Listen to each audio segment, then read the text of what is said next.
దేవుని నామాని మహిమ కలుగును గాక. ప్రభువైన యేసుక్రీస్తు నామములో మీ అందరికీ శుభాభివందనములు. ఓకే అండి, ఉదయకాల సమయమందు మనం ఇంకా అర్ధవివరణ యొక్క సూత్రాలను నేర్చుకుంటా ఉన్నాం. ఈ రోజు కూడా ఇంకా నిన్నటి దినంలో మనం ప్రారంభించుకున్నటువంటి ఆ 14వ సూత్రం ఏదైతే ఉందో దాన్ని మనం ఇంకా చూస్తున్నాం. సో ప్రాముఖ్యత లేని విషయాల గురించి లేఖనాలను వాడకుండా జాగ్రత్త పడవాలనేది మన యొక్క సూత్రం. సో వాటికి అంత ప్రాముఖ్యత లేదు, కానీ మనం వాటిని లేఖనాలను వాడుకొని వాటిని అంత ప్రాముఖ్యమైన విషయాలుగా చూపిస్తూ మనం ఎక్కువగా ప్రభావితం చేస్తున్నటువంటి విషయాలు చాలా ఉన్నాయి. చూడండి, మత్తయి సువార్త 6వ అధ్యాయం 16 నుండి 18 వచనాలు మనం చూస్తాం. ఉపవాసం చేయనప్పుడు తల అంటుకొని ముఖం కడుక్కోవాలి. సో దీని అర్థం ఏంటండి? హలో,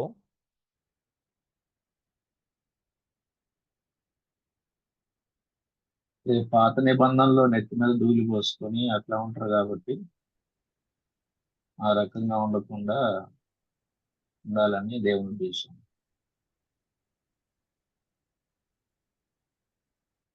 ఓకే, ఇంకా ఎవరైనా? తలస్నానం చేసి అని అర్థం కొంతమంది తీసుకుంటారు. తలంటు స్నానం నటించొద్దు చేసి నటించొద్దు. ఆ మీరు చేసేది రహస్యంగా ఉండాలి అంటే వేషధారణ కలిగి ఉండొద్దు అనే భావన ఉంది. ఓకే, అన్న తల అంటుకోవటం అంటే నేను ఒక చోట విన్నాను, నూనె రాసుకోవాలి అనేది నేను విన్నానన్న.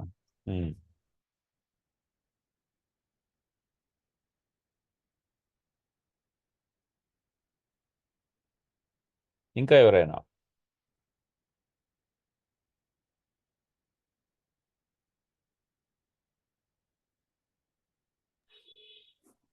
తలంటు స్నానం చేయడం అనేది కొంతమంది చెప్పారు. తలంటి స్నానం చేసి ఓకే, చూడండి, మనందరికీ ఇక్కడ ఉద్దేశం అంటే మనం చాలాసార్లు ఉద్దేశాన్ని పక్కన పెడతాము. ఉపవాసం చేయనప్పుడు తల అంటుకొని ముఖం కడుక్కోవాలి అంటే ఉద్దేశం ఏంటిది? ఇక్కడ వేషధారులుగా ఉండరాదు అంటే ఇతరులకు కనిపించటకు ఏది చేయవద్దు అనేది దీని యొక్క భావం. కానీ చాలామంది ఏం చేస్తారంటే మళ్ళీ ఆ పర్టికులర్గా నువ్వు ఈరోజు ముఖం కడుక్కోలేదు, లేకపోతే నువ్వు తలకు నూనె పెట్టుకోలేదు, లేకపోతే నువ్వు తెల్ల బట్టలు వేసుకోలేదు కాబట్టి అంటే వాళ్ళు ఏం చేస్తున్నారు? ఇక్కడ ప్రాముఖ్యమైన విషయం ఏంటి అని అంటే యేసుప్రభు యొక్క ఉద్దేశములో వేషధారులుగా ఉండకూడదు అనేది ఇక్కడ ప్రాముఖ్యమైనటువంటి ఉద్దేశం. వేషధారులుగా ఉండకూడదు అనేది ప్రాముఖ్యమైనటువంటి ఉద్దేశం. కానీ చూడండి, ఇప్పుడు ఎన్నడూ ముఖం కడుక్కొని వ్యక్తి, ఎన్నడూ తలంటుకొని వ్యక్తి ఇక్కడ బైబిల్లో ఉంది అని చెప్పేసి తలంటుకున్నాడు అనుకోండి, ఎగ్జాంపుల్, దాని అర్థం ఏంటండి? హలో, అక్షరార్థంగా తీసుకున్నాను అర్థం.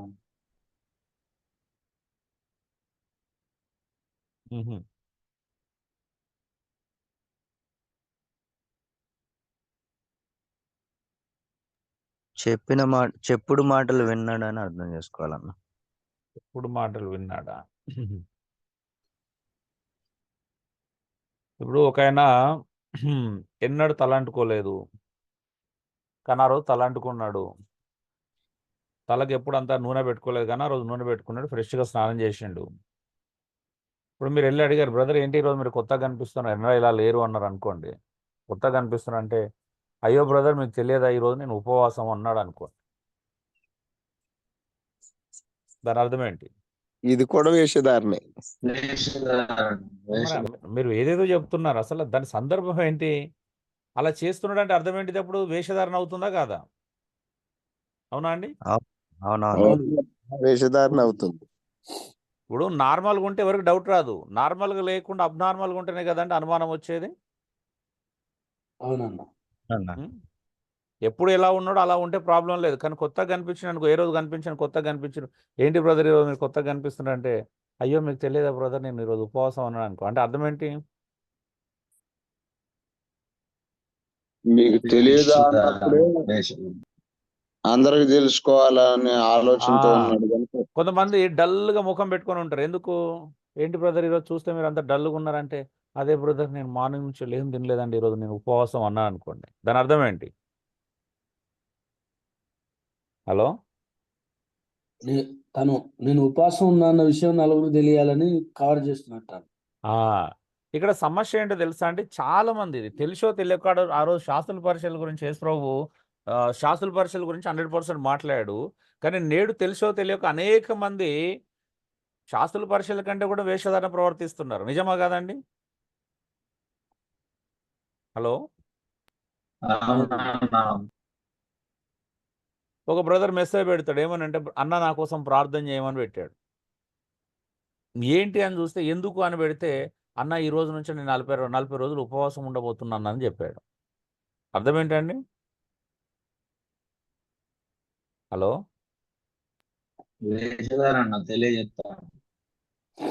ఇప్పుడు వేషధారణ కదా, నేనేదో గొప్ప పని చేస్తున్నాను అని చూపించుకోవాలని ఆరాటం ఉందా లేదా చెప్పండి. ఇప్పుడు ఫేస్బుక్లలో కానీ వాట్సాప్లలో కూడా షేర్ చేస్తుంటారు, మేము 40 రోజు ఉపవాస ప్రార్థన, 30 రోజు, 22 రోజు. ఎందుకు తెలియపరచాలనుకుంటున్నారు? ఎవరికి తెలియపరచాలనుకుంటున్నారు? ఒకసారి ఆలోచించండి. హలో, దానికి పోస్టర్లు, ఫ్లైయర్స్, అవునా? హలో అండి. అవునన్నా, అవును. చాలా మంది బయటికి స్వఘనత కొరకు బయట కాదు, కనబడుతుంది. అవునా కదా. ఇప్పుడు నేను వ్యక్తిగత ఉపవాసం ఉంటే నా వ్యక్తిగతమైనది, ఒకవేళ మీ కుటుంబం అంతుంటే మా కుటుంబానికి తెలిస్తే సరిపోతుంది. అవునా అండి? ఒకవేళ నా స్థానిక సంఘం అంతా, మన స్థానిక సంఘం అంతా ఉపవాసం ఉంటే సంఘానికి తెలిస్తే సరిపోతుంది. నిజమా కాదండి? అవునన్నా, అవును. అవునన్నా, అవును. ఊరంతా ఇతర సంఘాలకు తెలియాల్సిన అవసరం లేదు కదా.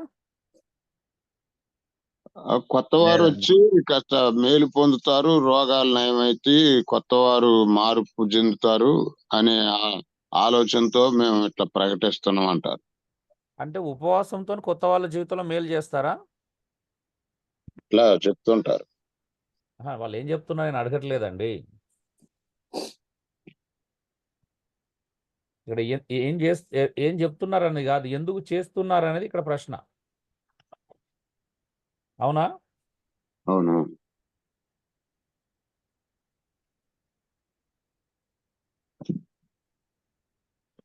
కొంత ఆదాయం పెరగటానికి కూడా. ఉమ్. అది కూడా కరెక్టే. ఎందుకు చేస్తున్నారు ఇవన్నీ చెప్పండి.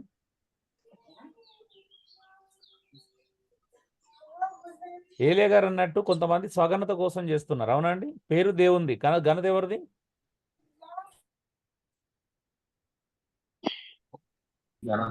ఉపవాసం ఉండి ప్రార్థన చేసి అయ్యగారు అద్భుతాలు బాగా జరుగుతాయట. ఒక మాట సూటిగా అడుగుతున్నానండి, ఉపవాసం ఉండడం గొప్పతనమా అండి? గొప్పతనానికి సంబంధించిందా? హలో, కాదన్నా, ప్రజెంట్ ఉపవాసం అనేది మన గొప్పతనాన్ని చాటుకోవడానికి సంబంధించిందా? వ్యక్తిగతంగా సంబంధించి తగ్గింపుకు. మేము ఇన్ని రోజులు ఉపవాసం మీటింగ్లు పెట్టినాం, ఇన్ని రోజులు ఉపవాస ప్రార్థనలు చేస్తున్నాం. ఒక ఆయన పెడతాడు 50 రోజు 60 రోజు అని ఫేస్బుక్లో. చెప్పండి, దేని కొరకండి? అదే ఎవరి ప్రయోజనం కొరకు? హలో, నిజమే. కొంతమంది అన్నట్టు కానుకల కోసం, డబ్బుల కోసం. ఎక్కువ మంది తెలిసి ఎక్కువ మంది వస్తారు. అవునా? అంతేనా?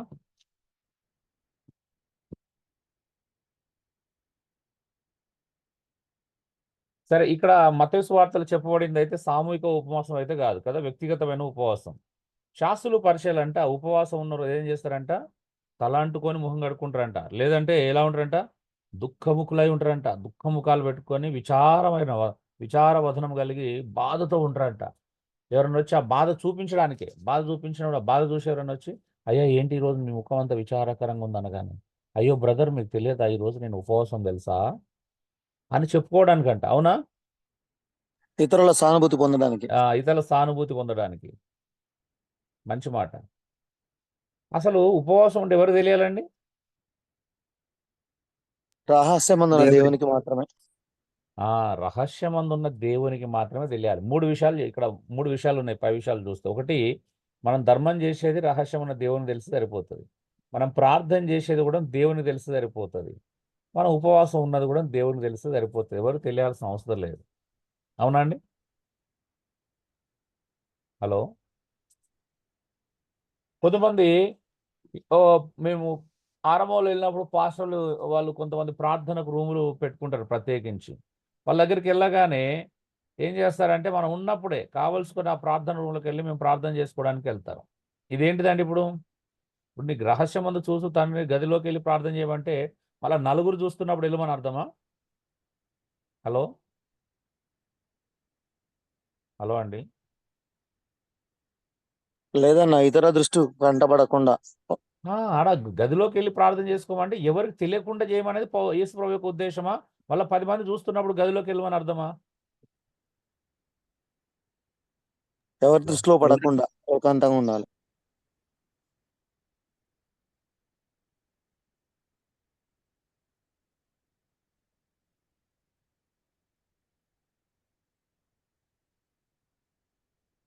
సో మనం ప్రార్థన చేసినా ఏం చేసినా రహస్యమందు చూసి తండ్రికి తెలిసేటట్టుగా చేయమని అక్కడ ఉద్దేశం.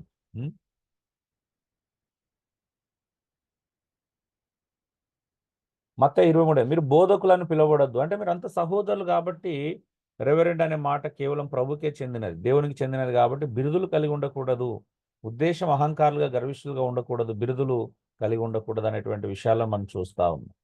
సో ఇక్కడ దేవుడు ఉద్దేశం చూస్తాడు. ఇక్కడ ప్రాముఖ్యత సంబంధించినటువంటి చాలా మంది ఏం చేస్తారంటే ఈ ప్రాముఖ్యత లేని విషయాలను హైలైట్ చేసేసి వాటిని ఒక గొప్పగా చూపించుకోవడం మనకు అలవాటు అయిపోయినట్టుగా మనం చూస్తూ ఉన్నాం. ఇదంతా చాలా భయంకరమైన విషయాలే. సో కాబట్టి ప్రాముఖ్యత లేని విషయాల కోసం లేఖనాలు వాడుకుంటున్నారు. చూడండి లేఖనం ఇలా చెప్పిందా లేదా అంటే రివర్స్లో వాడుకుంటున్నారు, విచిత్రం చెప్పాలి అంటే. 14 దేవుడు మీ వద్ద ఆశించినవి కాకుండా మీరు ఆశించినవి దేవుని వద్ద నుండి పొందడానికి లేఖనాలు వాడకుండా జాగ్రత్తగా పరిశీలించి అర్థవివరణ చేయవలను. చాలా మంది లేఖనాలు ఎలా వాడుతున్నారంటే దేవుడు మన నుంచి ఆశించినవి కాకుండా లేఖనాలు ఎందుకోసం వాడుతున్నారంటే దేవుని వద్ద నుండి మనం ఆశించినవి పొందుకోవడానికి లేఖనాలు వాడుతున్నారు. నిజమా అండి? లేఖనాలు మన ఇష్టానికి వాడుకోవచ్చు అంటారా? ఏ లేఖనమైనా మన ఇష్టానికి వాడుకోవచ్చు అంటారా? స్వార్థానికి వాడుకోకూడదన్న, స్వార్థానికి కదా. చెప్పండి, మనం లేఖనాలను మనం వాడుకుంటున్నామా? లేఖనానుసారంగా జీవించడానికి ప్రయత్నం చేస్తున్నామా? ఒకసారి ఆలోచించండి. ఈరోజు క్రైస్తవ సంఘంలో లేఖనాలను వాడుకుంటున్నామా? లేఖనాలకు అనుకూలంగా మారుతున్నామా? వాడుకుంటున్నాం అన్న, వాడు మలుచుకుంటున్నాం మన ఇష్టానికి. లేఖనాలు ఎవరికి నచ్చినట్టుగా వాళ్ళు మోల్డ్ చేసుకుంటున్నారు, వాళ్ళ ఇష్టానికి మలుచుకుంటున్నారు. వారి వ్యక్తిగత ఎమోషన్స్ ని సాటిస్ఫై చేసుకోవడానికి, వారి ఆర్థిక సంబంధమైన లావాదేవీల కోసము, వారి కుటుంబంలో ఏదో ఏదో బ్లెస్సింగ్ కోసము, లేకపోతే ఎలా పడితే అలా లేఖనాలను వాడుకుంటున్నారు చాలా మంది కదా. విశ్వాసులు, కాపర్లు, స్పీకర్లు ఎవ్వరు తేడా లేదు కదా. ప్రసంగికులు, బోధకులు, stage speakers, Facebook speakers, WhatsApp speakers, లేకపోతే యూట్యూబ్ స్పీకర్లు ఎవరైనా కావచ్చు. స్థానిక సంఘాల్లో ఉన్న వాళ్ళు, చిన్న సంఘము, పెద్ద సంఘము, మెయిన్ లైన్ సంఘము, ఉనికిలో ఉన్నటువంటి సంఘము, ఇండిపెండెంట్ సంఘాలు, డినామినేషన్లు ఎవ్వరు తేడా లేదు. అందులో ఉన్న ప్రతి ఒక్కరు ఏదో ఒక రకంగా లేఖనాలని వారి సప్రయోజనాల కొరకు, వారి యొక్క ఆర్థిక లావాదేవీల కొరకు, లేకపోతే వాళ్ళ మనస్సును, లేకపోతే వారి ఆలోచనలను, వారి ఉద్రేకాలను సంతోషపరచుకోవడం కొరకు ఏదో కోణంలో లేఖనాలను వాడుకుంటున్నారు అని నేను అంటున్నాను. మీరేమంటారు?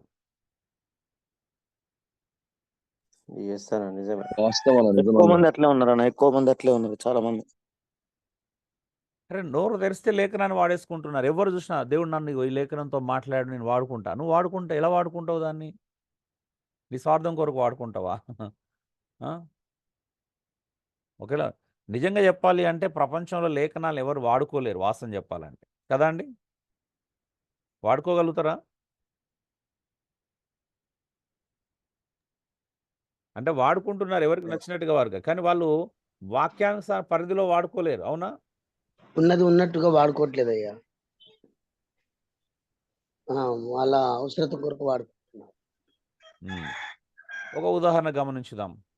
మత్తయి సువార్త 7:7 అడుగుడి మీకు ఇవ్వబడును. ఎంత అద్భుతమైన మాట అండి, అవునా కదండి? అవునండి, చాలా అద్భుతమైన మాట. ఏది అడగాలి తెలిసిన వాళ్ళు కాకుండా కొంచెం వేరే వాళ్ళు ఎవరైనా చెప్పడానికి ట్రై చేయండి. రెగ్యులర్గా మాట్లాడుతున్న వాళ్ళు కాకుండా, ఏలియా గారు, జాన్ ఐజాకిల్ కాకుండా, ఇంకా మీరు రెగ్యులర్గా మాట్లాడుతున్న వాళ్ళు కాకుండా ఎవరు ఎన్నడూ మాట్లాడే వాళ్ళు కొంచెం స్పందించండి. అడుగుడి మీకు ఇవ్వబడును అంటే అర్థం ఏంటి?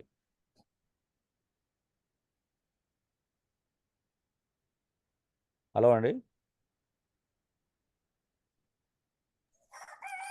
మా జీవితంలో సంఘమునకు గాని కుటుంబమునకు గాని మా అవసరతలన్నిటికీ ఏది అవసరం అయినదో వాడి అడుగుట ఆయన ఇస్తున్నాడు వాగ్దానం ప్రకారం అది మేము ఓకే. పొందుకోవాలని ఆశతో అడుగుతున్నాం. అడగొచ్చు అన్నమాట. అలాగా ఎలాగైనా ఏదైనా పడితే అది అడగొచ్చా మీరు చెప్పిన దాని ప్రకారం?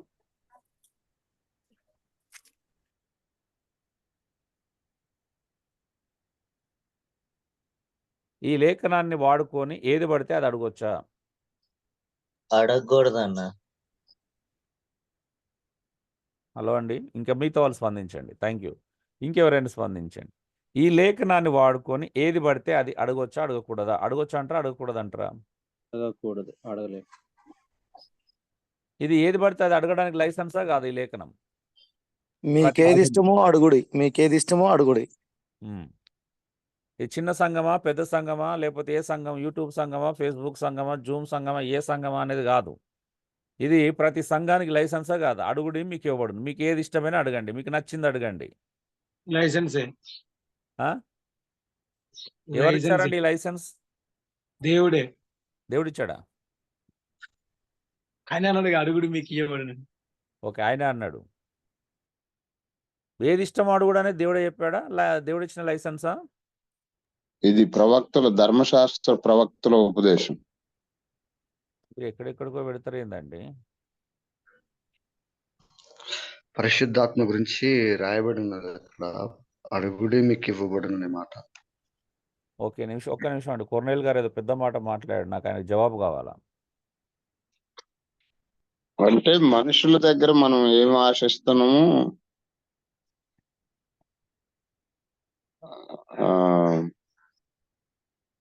కింద ఉన్న దాన్ని బట్టి మాట్లాడాను.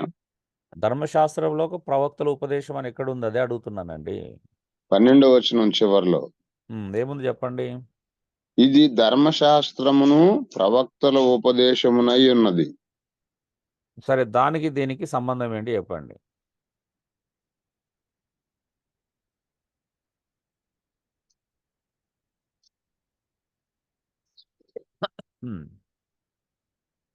అడుగుడి మీకు ఇవ్వబడును అనేది ధర్మశాస్త్రము ప్రవక్తల ఉపదేశమా?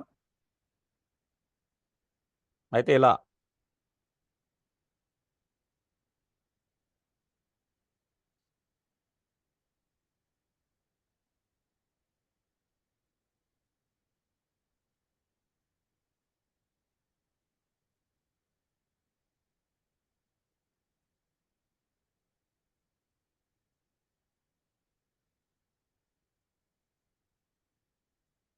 చెప్పండి దయచేసి. 12వ వచనం యొక్క భావము దీన్ని రిలేటెడ్ ఎలా ఎలా చేస్తారు?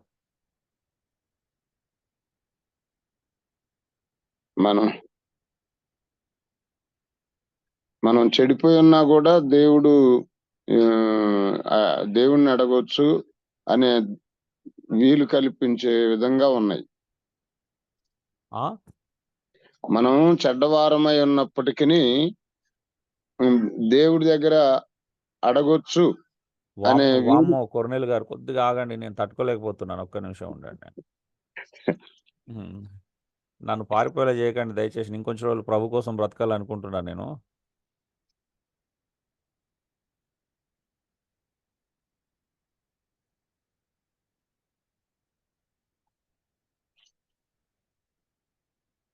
మనం చెడ్డవారై ఉండి మనం దేవుని ఏదైనా అడగవచ్చు అనే భావన ఈ లేఖనాల్లో ఉంది అని అంటే నేనైతే నిజంగా వారిపోతాను ఇప్పుడు. అట్లా కాదు, అట్లాంటి వీలు కలిగించే ఉపదేశము వాళ్ళు ప్రవక్తలు ధర్మశాస్త్రం ఉపదేశంలో ఉన్నదో ఆ భావన ఉన్నదో అనుకుంటున్నారు. వామ్మో.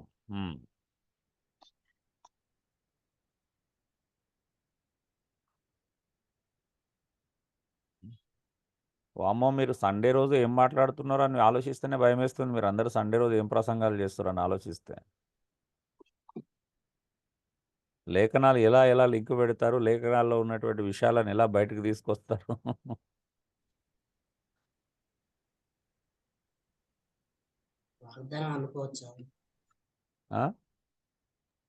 దేవుని బిడ్డలకు ఇస్తున్నటువంటి వాగ్దానం అన్న ఇది. అదే ఏం వాగ్దానం? అంటే ఆయన ఇష్టమైన వారికి, అంటే దేవునికి ఇష్టమైన వారికి ఆయన ఎవరైతే ఏమేమి అడుగుతారో అవన్నీ ఇవ్వడానికి సిద్ధంగా ఉన్నాడు అని చెప్పటం కోసం. అమ్మో, ఏమేమి అడిగినా ఇస్తాడా? అంటే ఎలా అడగాలి, ఎలా వెతకాలి ఆయన సన్నిధులు అనే వారికి. వామ్మో.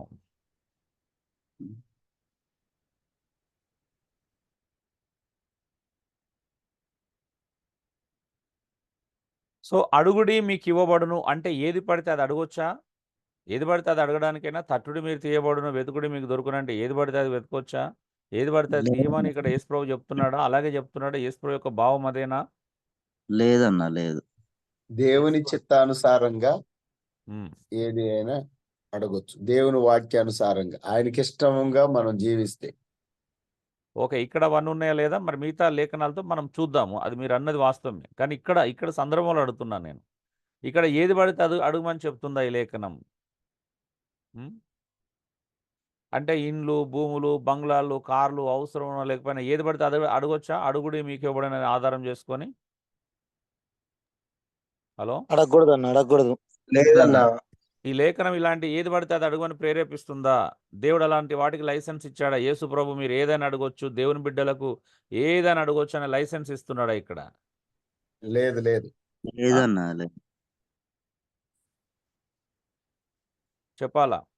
ఇది ఈ వాక్యం ఇష్టానుసారంగా విశ్వాసం ఉంచి వాడుకోవడానికా? నువ్వు విశ్వాసం ఉంచి దేవుని ఏదైనా అడుగు ఇస్తాడు ఆయన. అవునా? లేదన్నా. ఆయన చిత్తానుసారంగా. ఆగండి మీరు. అది ఇప్పుడే తీసుకురాకండి అని చెప్తున్నా. ఈ సందర్భంలో అడుగుతున్నాను. మళ్ళీ ఇంతోంది చెప్పారు, మళ్ళీ చెప్తున్నాను. ఇది అది అక్కడ వేరే దగ్గర ఉంది. మనం దాన్ని ఇక్కడ ఎలా రిలేట్ చేసుకోవాలో చూద్దాం.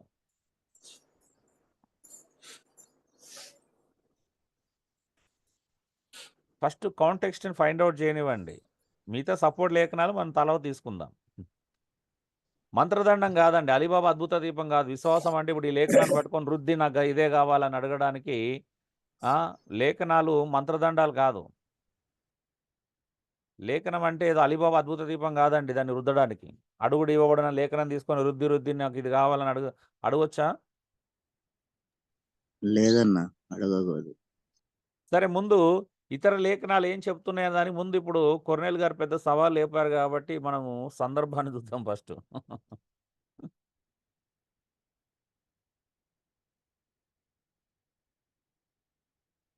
సో అడుగుడి మీకు ఇవ్వబడును, అడుగుడి మీకు ఇవ్వబడును, వెదకుడి మీకు దొరుకును, తట్టుడి మీకు తీయబడును, అడుగు ప్రతివాడును పొందును, వెతుకువానికి దొరుకును, తట్టువానికి తీయబడును. ఇది యేసుప్రభు చెప్తున్నాడు. దేని గురించి చెప్తున్నాడు? ఇక్కడ చూడండి. అది చెప్పి ఏమని చెప్తున్నాడు? ఫస్ట్ మనుషుల గురించి మాట్లాడుతున్నాడు. మనుషుల స్వభావం ఎలాంటిది, మనుషులు ఎలాంటి వారని మాట్లాడుతున్నాడు. ఏంటిదంట? మీలో ఏ మనుషుడైనను తన కుమారుడు తన్ను రొట్టెను అడిగిన ఎడల వానికి రాతినిచ్చునా, చేపను అడిగినేలా పామునిచ్చునా అని అడుగుతున్నాడు.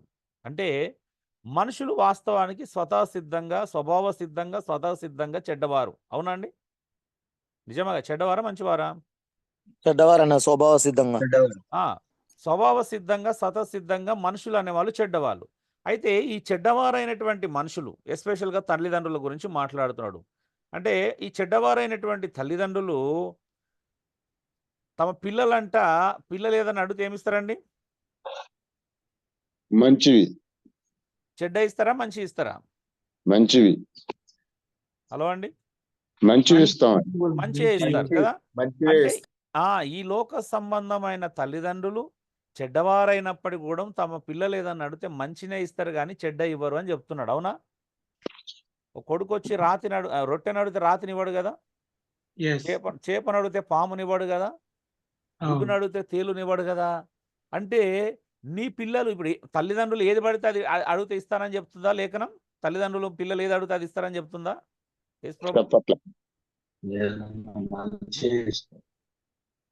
ఇప్పుడు విషయం ఏంటిది అని అంటే, తల్లిదండ్రులు ఈ లోక సంబంధమైన వ్యక్తులందరూ చెడ్డవారై ఉండి పిల్లలు ఏది పడితే అది అడిగితే ఇవ్వరంట. వాళ్ళు అడిగింది మంచి అడిగితే మంచిదే ఇస్తారు కదా. ఒకవేళ తెలియక చెడ్డది అడిగితే చెడ్డది ఇస్తారా అండి? ఎవరు?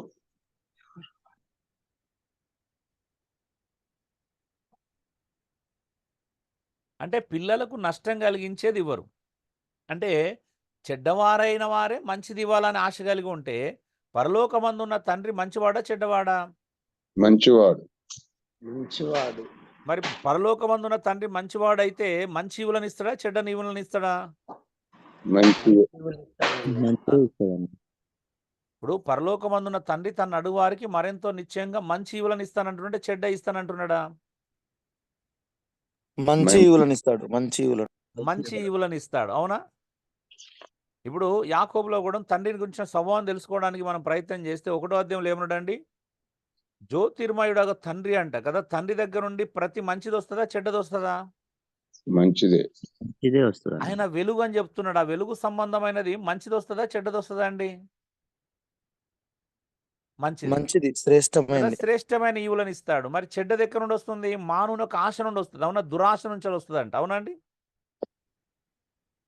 చెడ్డది ఎక్కడ నుండి వస్తుందండి? పేరు చెప్పిండా? ప్రతివాడు తన స్వకీయమైన దురాశల చేత మరలు కొల్పబడిన వాడే శోధించబడతాడు కదా. దురాశ గర్భం ధరించి పాపానికంటే పాపం పరిపక్వై మరణానికి అంటుంది. అంటే దీనికి దేవునికి సంబంధం లేదని చెప్తున్నాడు అక్కడ. అవునండి? సంబంధం ఉందా దేవునికి? లేదు. మీరు ముందు విషయాలు కూడా చూసినామంటే ఇప్పుడు ధనవంతుడు బీదవాడు ఇవే తేడాలు అక్కడ చూస్తున్నాం. ఆ లైన్లో ఏమని మాట్లాడుతున్నాడు ఇప్పుడు? జ్యోతిర్మయుడు తండ్రి అయిన వెలుగు ఆయన దగ్గర నుండి ప్రతి శ్రేష్టమైన ఈవులు వస్తాయి. కానీ ఇలాంటి దురాశలు దేవుడు పుట్టించడని చెప్తున్నాడా పుట్టిస్తాడని చెప్తున్నాడా? పుట్టించడు. మరి ఇప్పుడు ఇక్కడ కూడా చెప్పండి, నీ స్వకీయమైన దురాశల చేత మరలు కొల్పబడి నాకు అది కావాలి ఇది కావాలని స్వకీయమైన దురాశన తండ్రి అయిన దేవుని ఆశ, దేవుడు పెట్టిన ఆశన అది స్వకీయ దురాశ. మరి స్వకీయ దురాశలు పెట్టుకొని నేను ఏది అడిగినా దేవుడు ఇస్తాడు అనుకోవచ్చా? నాకు ఇల్లు లేదన్నా, ఇల్లు అడగకూడదా? చెప్తున్నాను అదే. ఇప్పుడు ఏది అడగాలో అడగకూడదు చూద్దాం. ఇక్కడ ఏం అడుగుమంటున్నాడు అనేది చూద్దాం. ఇప్పుడు పరలోకమందున్న మీ తండ్రి తన్ను అడుగు వారికి అంతకంటే ఎంతో నిశ్చయంగా మంచి ఈవులను ఇచ్చును. ఏంటి ఈవులు అవసరం లేదా? తెలుసుకోవాల్సిన అవసరం ఉందా? ఉన్నదన్న. ఇంకొక అద్భుతమైన విషయం ఏంటి తెలుసా? మంచి ఈవులను ఇచ్చును అని చెప్పిన తర్వాత అప్లికేషన్ దేని గురించి ఇస్తున్నాడు? అప్పుడు ఆ అప్లికేషన్ ఎవరికి ఇస్తున్నాడు? ఇప్పుడు 12వ వచనం చెప్పండి. కావున మనుషులు మీకు ఏం చేయాలని మీరు కోరుదురో అలాగుననే మీరు వారికి చేయడి. ఇది ధర్మశాస్త్రం ప్రవక్తల ఉపదేశం. అంటే ప్రవక్తలు ధర్మశాస్త్రం ఏం చెప్పింది? నిన్ను వల్ల నీ పొరుగువాని ప్రేమించమనే మాటకు సంబంధించినటువంటి ఉపదేశం గురించి ఇక్కడ మాట్లాడుతున్నాడు. అవునా అండి? హలో, అవునన్న. 12వ వచనం దేనికి సంబంధించిందండి? నిన్ను వలె నీ పొరుగు వారిని ప్రేమించు. ఇది ధర్మశాస్త్రం అంతా ప్రవక్తల ఉపదేశం కదా. ప్రవక్తల ఉపదేశం ధర్మశాస్త్రం యొక్క సారాంశం ఇది. ఇప్పుడు ఎవరికి అప్లై చేస్తున్నాడు? దేవుడు ఎలాంటి వాడు చెప్తున్నాడు, మనుషులు ఎలాంటి వాళ్ళు చెప్తున్నాడు. అవునా? మరి మనుషుడు ఏం చేయాలంట? మనుషుల నుండి నువ్వు ఏ మంచి అయితే కోరుకుంటావో అదే మంచి ఇతరులకు ఏమని చెప్తున్నాడు ఇక్కడ సందేశం. అవునా అండి? అవునన్నా. దీని అసలు సందర్భం పక్కన పెట్టేసి అడుగుడి మీకు ఇవ్వబడును, అడగండి అడగండి అడగండి అడగండి, పొందుకోండి పొందుకోండి, ఆమెనని చెప్పండి అని అంటే ఎలా చెప్పండి? ఇప్పుడున్న మనసులు మా ఇంటికి వస్తే ఏం చేస్తావు, మీ ఇంటికి వస్తే ఏం పెడతావు అన్నట్టుగా ఉంటుంది అన్న.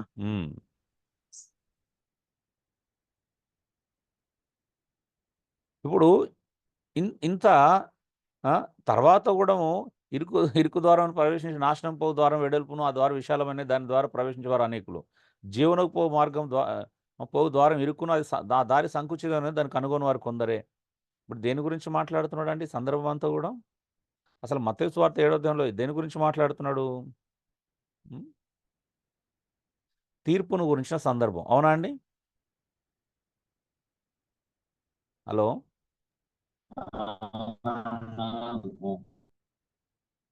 యేసు ప్రభు అడుగుడి మీకు ఇవ్వబడినటువంటి మాటలు ఏ సందర్భంలో మాట్లాడుతున్నాడు? తీర్పును గురించిన సందర్భం. అవునా? నువ్వు ఇతరులను తీర్పు తీరుస్తున్నావు. అవునా? తీర్పు తీర్చాలంటే, తీర్చకూడదంటే ఎలా తీర్చాలి, ఎలా తీర్చకూడదు చెప్తున్నాడు. ఆ లైన్లోనే నువ్వు లేఖనం మళ్ళీ గుర్తు చేశాడు. ప్రవక్తల ఉపదేశం ఏమై ఉన్నది కదా, ధర్మశాస్త్రం యొక్క ఉపదేశం ఏమై ఉన్నది, నిన్ను వల్ల నీ పొరుగువాని ప్రేమించమన్నాడు. కాబట్టి నిన్ను ఎలా ప్రేమించుకుంటావో నీ పక్కవాన్ని అలాగే ప్రేమించాలి. అవునా? అనే లాజిక్ అక్కడ మాట్లాడుతున్నాడు. ఒకవేళ నువ్వు ఇతరుల నుంచి మంచి కోరుకుంటే నువ్వు అదే మంచి ఇతరులకు చేయి. ఇతరులను ఎవరు అనవసరంగా వాక్య వ్యతిరేకంగా తీర్పు తీర్చకూడదంటే నువ్వు ఎవరికి తీర్పు తీర్చకూడదు. దేవుడు నీ మనసులో అనవసరమైనటువంటి ఆశలు పుట్టించాడు. ఎందుకంటే పరలోకమందున్న తండ్రి మంచి ఈవులను ఇస్తాడు కానీ నువ్వు ఏది పడితే అది అడిగిచ్చి, ఏది పడితే అది చెడ్డ ఈవులను ఇచ్చి సహోదరులకి నీకు ఇబ్బంది కలిగించే విషయాలు చేయడు. అవునా అండి? అవునన్నా, అవును. సో దాన్ని ఎలా పోల్స్తున్నాడు? అరే మీరే చెడ్డవారు, మీరు చెడ్డవారైండి మీ పిల్లలకు మంచి ఇవ్వాలని వాళ్ళు ఆశపడతారు కదా. మరి పరలోకమందున తండ్రి మంచి ఇస్తాడా, చెడ్డ ఇస్తాడా? మన మధ్యలో మంచి విషయాలను కలిగిస్తాడా, సంఘంలో చెడ్డ విషయాలు కలిగిస్తాడా ఆయన? మంచి విషయాలే కలిగిస్తాడన్నా, వాటికే రేకెత్తిస్తాడు పరిశుద్ధాత్మ. సో కాబట్టి ఇక్కడ ఇవన్నీ ఆలోచించాలా. ఒక పదం, ఒక లేఖనం మీద ఆధారం చేసుకోవడం ఇష్టం ఉన్నట్టుగా దీన్ని విశ్వాస సంబంధమైనటువంటి ఒక అలీబాబా అద్భుత దీపం లాగాను, విశ్వాస మంత్రదండం లాగాను వాడుకొని నేను ఏదైనా అడగవచ్చు అని అంటున్నాడు. ఇప్పుడు కొర్నేల్ గారు మళ్ళీ అడిగారు, నేను నాకు ఇల్లు లేదు, ఇల్లు అడగడం తప్ప అని. చూద్దాం ఇప్పుడు వీటికి సపోర్ట్ లేఖనాలు ఏమని చెప్తున్నాయి. ఏది పడితే అది అడగడానికి మిగతా లేఖనాలు బైబిల్ సపోర్ట్ చేస్తుందా లేదా చూద్దాం. ఇప్పుడు ఏది పడితే అది అడగొచ్చు అని అనుకునే వారికి యోహాను సువార్త 15:7 ఆయన యందు మీరును మీ యందు ఆయన మాటలు నిలిచి ఉండాలి. ఏమంటున్నాడు? కండిషన్ కదా. కండిషన్ ఏంటండి? ఆయన యందు మనం ఉండాలంట, క్రీస్తునందు మనం ఉండాలి, మన యందు ఆయన మాటలు నిలిచి ఉండాలి. అప్పుడు మీకు ఏది ఇష్టమో అడుగుడు అన్నాడు. ఎప్పుడు అడుగుమన్నాడు? అప్పుడు అనేది కండిషన్. అవునా అండి? నిలిచి ఉన్నప్పుడు. ఎప్పుడు? ఇప్పుడు చెప్పండి, ఎవరైనా ఈ లేఖనాన్ని నాకు ఇష్టానుసారంగా వాడుకుంటున్న వాళ్ళు కండిషన్లో ఉన్నారా లేదా చెప్పండి. నిజంగా మీరు క్రీస్తునందు ఉండి క్రీస్తు యొక్క మాటలు మీ అందు నిలిచి ఉన్నాయా? హలో అండి. నిలిచి ఉన్నప్పుడు తండ్రి చిత్తాన్ని కోరుకుంటాం. ఇప్పుడు నిలిచి ఉన్నాయా? ఇప్పుడు నా యందు నేను క్రీస్తునందుండి క్రీస్తునందుండి క్రీస్తు మాటలు నా యందు నిలిచి ఉన్నాయి అనుకోండి.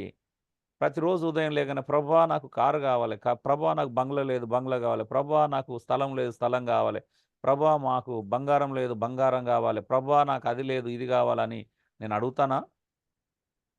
హలో అండి. కొర్నేల్ గారు చెప్పండి, యేసు ప్రభులో మీరుండి మీలోకి యేసు ప్రభుని మాటలు నిలిచి ఉంటే ప్రభువును ప్రతిరోజు నాకు బంగ్లా కావాలి, ఇల్లు లేదు, ఇల్లు కావాలని అడుగుతారా? అడగనండి. కావలసింది అడుగుతారు, అవసరమైంది ప్రభువు తెలుసు. మీరు అలా అంటారంటే జీవరత్నం గారు, కొర్నేల్ గారికి ఇల్లు కావాలని అంటున్నాడు కదా, లేదండి.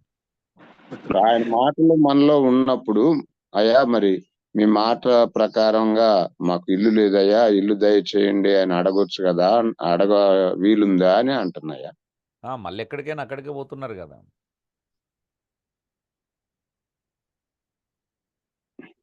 మనకు అక్కడగా ఉన్నవని ఆయనకు తెలుసు కదన్నా.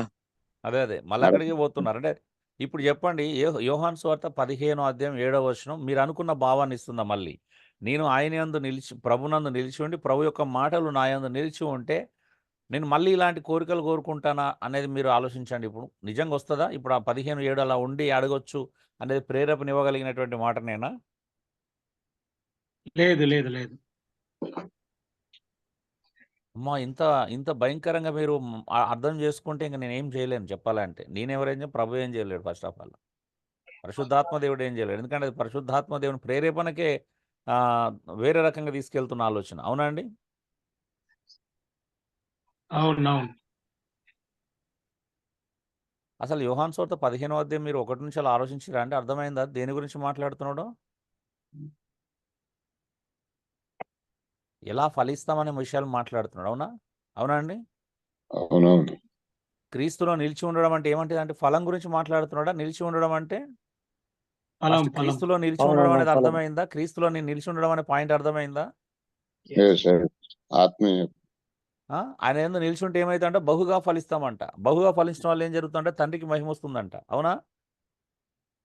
దాని ద్వారా ఏం రుజువు అవుతుంది? మనం యేసు ప్రభువును వెంబడించే శిష్యులమని రుజువు అవుతుందంట. అవునా అండి? యేసు ప్రభువును వెంబడించేటోడు భౌతిక సంబంధమైన ఆశీర్వాదాలు, భౌతిక సంబంధమైన సంపదలు కోరుకుంటాడంటే నిజంగా చెప్పండి. లేదు లేదు లేదు. మాట్లాడాలి. ఇప్పుడు అందరూ మాట్లాడాలి. ఎందుకంటే ప్రశ్న కొర్నేల్ గారు లేవదీసి ఉండొచ్చు, కానీ మిగతా వారి యొక్క స్పందన కూడా అవసరం ఇక్కడ. అవును. యేసు ప్రభును అనుసరించే శిష్యునికి ఈ జీవన సంబంధమైన భౌతిక సంబంధమైన సంపదల మీద దృష్టి ఉంటుందా లేదా అదొక్కటి చెప్పండి క్లియర్గా ఫస్ట్. ఉండదు. ఉండదన్న ఉండదు. ఉండదండి, ఉండదు. ఉండదు. ఓకే, ఎవరికి ఉండకపోవచ్చు కానీ కొందరికి ఉంటుంది, ఉండాలి. అన్న ఉండకపోతే మరి ఎట్లా అన్న సువార్త పరిచర్య కానీ మిగతా విషయాలు కానీ ఫైనాన్షియల్ ప్రాబ్లమ్స్ కానీ వెంకటేష్ ఇప్పుడు గారు మీరు ఇక్కడ తప్పుగా అర్థం చేసుకుంటున్నారు. మళ్ళీ మీరు సందర్భంలో అర్థం చేసుకుంటలేరు. అంటే ఇప్పుడు ఈ మత్తయి సువార్త వేరు, యోహాను సువార్త వేరు, ఇక్కడ సందర్భం కూడా వేరే కదన్న మరి. అన్న అడగడం మనం నిజంగా క్రీస్తును వెంబడిస్తే అవి మనల్ని వెంబడిస్తాయి అన్న. మనం అడుగు క్రీస్తును వెంబడిస్తే అవన్నీ మనల్ని వెంకటేష్ వెంబడిస్తాయి. గారు వెంకటేష్ గారు అడుగుడు ఇవ్వబడును అనే దాని మీద బైబిల్ అంతా ఏం బోధిస్తుందో తెలుసుకోవాలి. అక్కడ అడుగుడు మీకు ఇవ్వబడును అనేది టోటల్ బైబిల్ ఏం బోధిస్తుందో తెలుసుకోవాలి. అక్కడ అక్కడ అది సందర్భంలో కూడా దేవుడు మంచిగా ఇస్తానన్నాడు కానీ ఏది పడితే అది ఇస్తానని చెప్పలేదు కదా. ఎస్ అదే అది క్లియర్ అయిపోయింది కదా అక్కడ ఆల్రెడీ. అంటే మిగతా మెట్టిగా లేఖనాలు కూడా అడగవచ్చు. అంటే ఈ యూదుల కోసం చెప్పింది అన్నట్టుగా చెప్తారు, కానీ మరి అసలు అడగవచ్చునా అడగకూడదా మంచి అయినా? అదే చూద్దామండి. ఇప్పుడు అది ఇంకా పూర్తి కాలేదు కదా. మీరు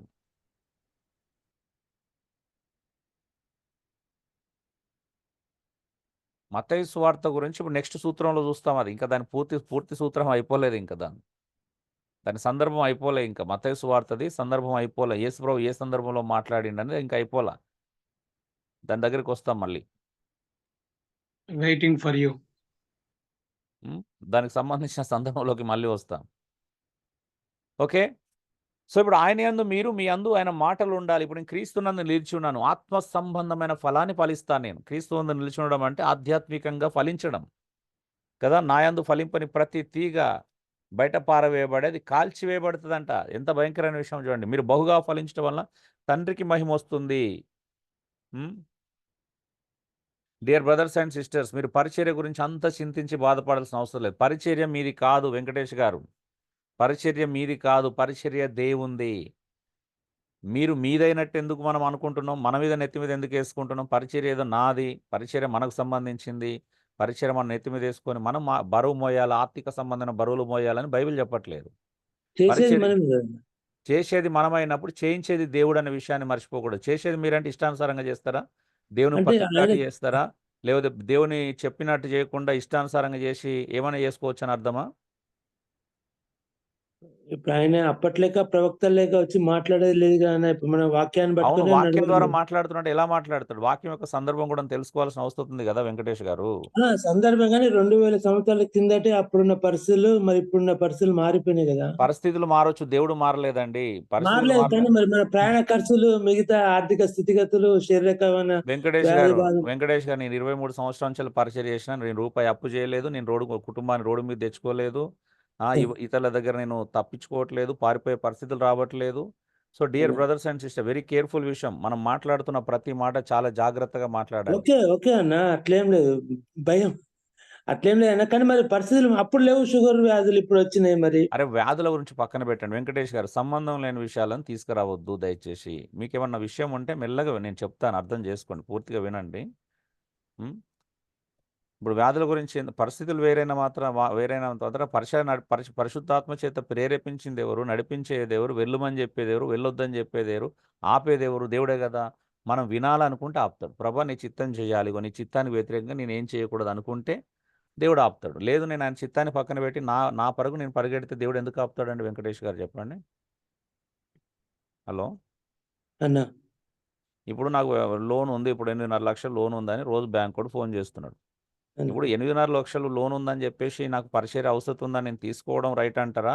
ఆ 8.5 లక్షలు లోన్ తీసుకుంటే నెలకు 20-30 వేలు, నేను 30-40 వేలు ఎలా కడతానని ఆలోచించి తీసుకోవాల్సిందా? లేకపోతే నేను పరిచర్య అవసరం కాబట్టి నాకు ఇప్పుడు రేపు మీటింగ్ పెట్టుకోవాలి కాబట్టి ఇప్పుడు 8.5 లక్షలు తీసేసుకొని ఫస్ట్ మీటింగ్ పెట్టేసో లేకపోతే ఇంకేదో కార్యం చేసేసి మళ్ళీ నెలకు 30-40 వేలు ఎలా కట్టాలని సఫర్ అయిపోయి మళ్ళీ అప్పు చేసి మళ్ళీ వడ్డీలు తెచ్చుకొని మళ్ళీ వాటిని ఎలా కట్టాలని సఫర్ అవ్వడం రైట్ అంటారు? ఇప్పుడు దేవుని చిత్తమేనా ఇదంతా?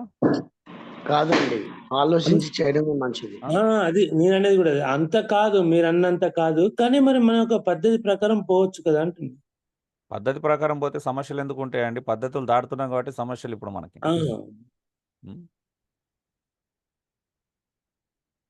సో దేవుని చిత్తం అనేది అవసరమా లేదా అనేది ఇక్కడ మనం చాలా విషయాలు ఉన్నాయి తెలుసుకోవడం.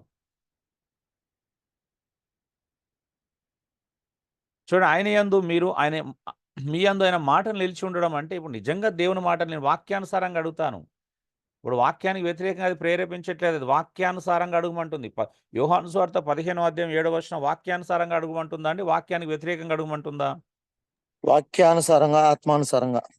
వాక్యం యొక్క కంట్రోల్లో ఉండి అడగమంటుంది. మరి వాక్యం యొక్క కంట్రోల్లో ఉంటే నేను ఏది అడుగుతాను చెప్పండి? ఏ వాక్యం అన్నా మీరు ఏది పడితే అది అడగొచ్చని ప్రేరేపిస్తుందా కొత్త నిబంధనలు చెప్పండి, పోనీ అదన్నా చెప్పండి. హలో అండి. లేదన్న అట్లా అడగదు. అవసరం ఉన్నదే అడగమంటే. సరే, ఇప్పుడు ఇదే సేవకులు మరి పరిచర్య ఎట్లా చేయాలని అడిగినప్పుడు మీరు చూడండి, 1 తిమోతి 6:11 ఏమని చెప్తుందంటే 10:11, దైవజనుడా నీవైతే వీటిని విసర్జించి నీతిని, భక్తిని, విశ్వాసమును, ప్రేమను, ఓర్పును, సాత్వికను సంపాదించుకోవడానికి ప్రయాసపడమంటుంది. నీతి లేదు. నీతి లేదు అంటే మనం నీతి తప్పుతున్నాం కదా అండి. ఇష్టానుసారంగా ప్రవర్తిస్తున్నాం మన జీవితంలో అంటే నీతి తప్పినట్టే కదా. భక్తి ఎక్కడుంది? విశ్వాసం లేదు. విశ్వాసం దేవుడు ఇచ్చేంత వరకు ఎదురు చూపుతే చేయడం. దేవుడు పరిచర్యను ఇచ్చినప్పుడు పరిచర్య దేవుడే నడిపిస్తాడా, మనం చేస్తామా చెప్పండి? ఆయనే నడిపిస్తాడు. ఆయనే నడిపిస్తాడు. పౌలేం అప్పులు చేసి పరిచర్య చేయలేదు, పేతురు అప్పులు చేసి పరిచర్య చేయలేదు, అవునండి?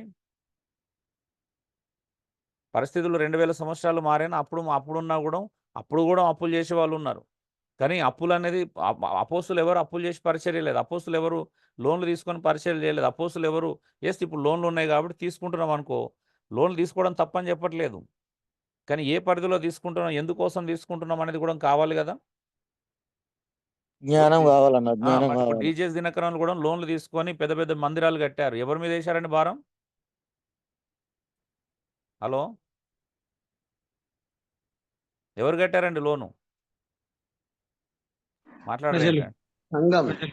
ప్రజలు వేధించారా? అడుక్కు వెయ్యి అడిగియండి, 2,000 కట్టే భాగస్వాములు కావాలి, అవునా?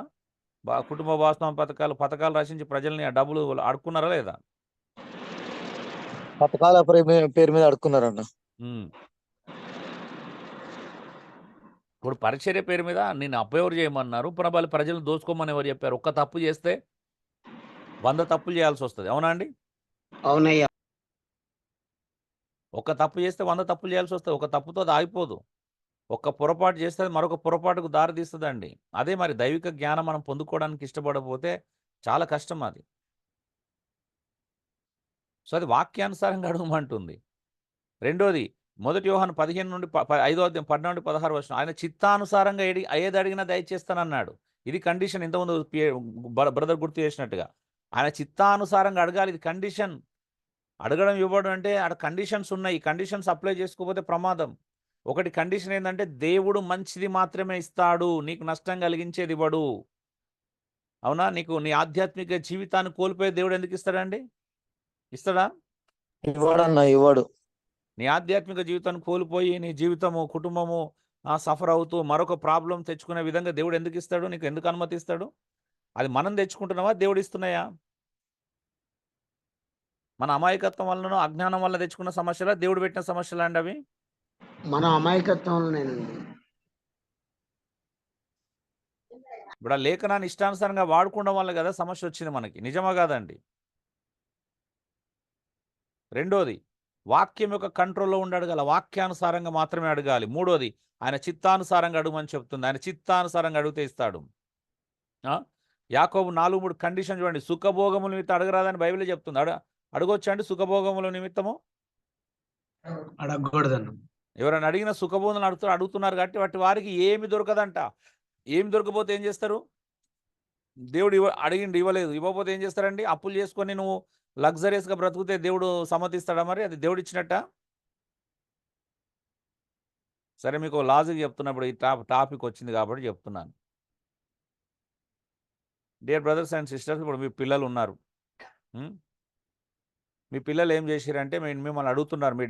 మీ కొడుకు వచ్చి మీ డాడీ అడిగిండు, ఏంటిది నాన్న, నన్నకు ఒక కార్, ఒక బైక్ కావాలని అడిగారు. వేధిస్తూనే ఉన్నాడు. అరే నేను డబ్బులు ఉన్నప్పుడు కొనిస్తాను, నేను ఇప్పటికీ అప్పుల్లో ఉన్నాను, టెన్షన్లో ఉన్నాను, నాకు చాలా కట్టేటివి ఉన్నాయి, అయినా బైక్ కావాలని అడిగారు అనుకో, మీరు ఏం చెప్తారండి? కొనిస్తారా వెంటనే?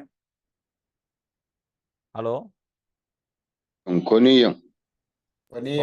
ఒకవేళ వాడు వయసు కాని వయసులో అడిగిండు అనుకో, అప్పుడు కొనిస్తారా? పోనీ కొనియం. లేదు, ఇక వాడు కొనియట్లేదని చెప్పేసి అన్నం తినడం మానేసి అలిగి ఇంట్లో కాళ్ళు నేలకేసి కొడుతూ ప్లేట్లను నేలకేసి కొడుతూ అలిగిండు అనుకోండి, అప్పుడు ఏం చేస్తారు? హలో, ఏం చేస్తారు చెప్పండి అప్పుడు?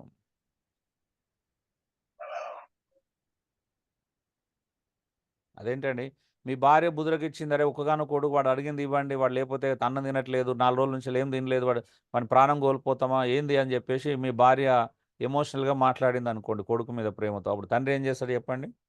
అప్పు చేసి అయినా కొనిస్తాడు. ఇప్పుడు తండ్రి అప్పు చేసి అయినా కొనిస్తాడు. అప్పు చేసి కొనిచ్చిన తర్వాత కొడుకు ఆ బండి మీద వెనకాల డాడ్స్ గిఫ్ట్ అని రాసుకున్నంత మాత్రాన డాడీ ఇష్టపూర్వకంగా కొనిచ్చిన గిఫ్ట్ అవుతుందండి అది? లేదు. చెప్పాలి ఇప్పుడు అందరూ. వెంకటేష్ గారు మీరు కూడా చెప్పాలా? మ్యామ్స్ గిఫ్ట్, డాడ్స్ గిఫ్ట్ అని రాసుకున్నంత మాత్రాన తండ్రి తల్లి ప్రేమతో ఇష్టపూర్వకంగా ఇచ్చింది అవుతుందా, బలవంతంగా తీసుకున్నది అవుతుందా? ఇష్టపూర్వకంగా ఇవ్వకూడదు, ఇబ్బంది అవుతుంది. ఇప్పుడు బలవంతంగా తీసుకొని నాకు డాడీ ఇచ్చిండు అని చెప్పేసినట్టుగా మనం కూడా దేవుని దగ్గర బలవంతంగా పొందుకొని నాకు దేవుడే ఇచ్చాడు అని చెప్తే రైట్ అవుతుంది అప్పుడు? నో. అదన్నా కాదు. ఇప్పుడు ఒక దగ్గర ఇది ఒకటి ఉంది, టెంపుల్ అని, ఒక టెంపుల్లో కింగ్స్ టెంపుల్ అని అంటారు.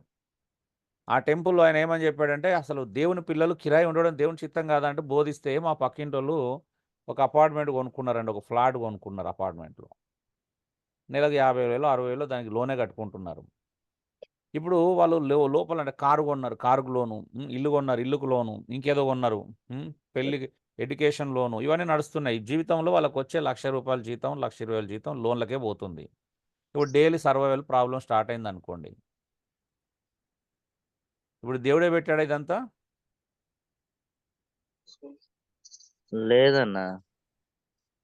మిగతా వాళ్ళు మాట్లాడి ఇవంతా దేవుడే ఇచ్చాడా? ఇప్పుడు ఇవన్నీ దేవుడే చేయమన్నాడా? మన సొంత అవసరాల కోసం చేసుకునే సమస్య అదంతా. మరి ఇప్పుడు దేవుడి మీద ఎందుకు పెడుతున్నాం? దేవుడి సేవ, ఇప్పుడు వీళ్ళు కూడా ఏమనుకున్నారు, ఇంకేదో సేవ చేయాలని ఇంకేదో స్టార్ట్ చేశారు మళ్ళీ. ఎందుకు? ఇవన్నిటి నుంచి బయటపడడానికి ఇప్పుడు దేవుని సేవ అని మళ్ళీ స్టార్ట్ చేశారు వాళ్ళ పిల్లలు అందరు కలిసి. అదెందుకు చేశారు ఇప్పుడు? వీటన్ని నుంచి బయటపడడానికా, నిజంగా మరి దేవుని సేవ కోసమా?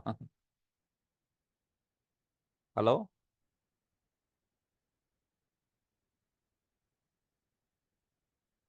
సో ఆలోచించండి ఒకసారి. ఇప్పుడు ఏది పడతారు సుఖభోగం నిమిత్తం, లగ్జరీ ఉండాలా, నాకు మంచి కారు కావాలా, 15 లక్షల కారు కొనుక్కోవాలా, లేకపోతే ఇది కొనుక్కోవాలి, ఇవన్నీ ఎక్కడ నుండి వచ్చినాయండి? అవసరమే, ఇవన్నీ అవసరం కాదని చెప్పట్లేదు, కానీ అవసరం అని చెప్పేసి ఎప్పుడు పడితే అప్పుడు కొనుక్కోమని దాని అర్థమా? ఇక్కడ అవసరం లేదని నేను చెప్పట్లేదు, అవసరం ఉన్న వాళ్ళకి ఉంటుంది, కానీ ఆలోచించాల్సిన అవసరం లేదా? ఇప్పుడు ఉదాహరణ, పౌలు ముళ్ళును గురించి ముమ్మారు వేడుకున్నాను, కానీ దేవుడు తీసివేయలేదు. తీసేసిండా అండి? అంటే అన్నాడు కదా, పౌలుకి విశ్వాసం లేదన్నట్ట, అడిగి పొందుకునేంత వరకు ఇవ్వలేదంట. ఒక బోధకుడు చెప్పాడు, పౌలుకి విశ్వాసం లేదంటండి. హలో,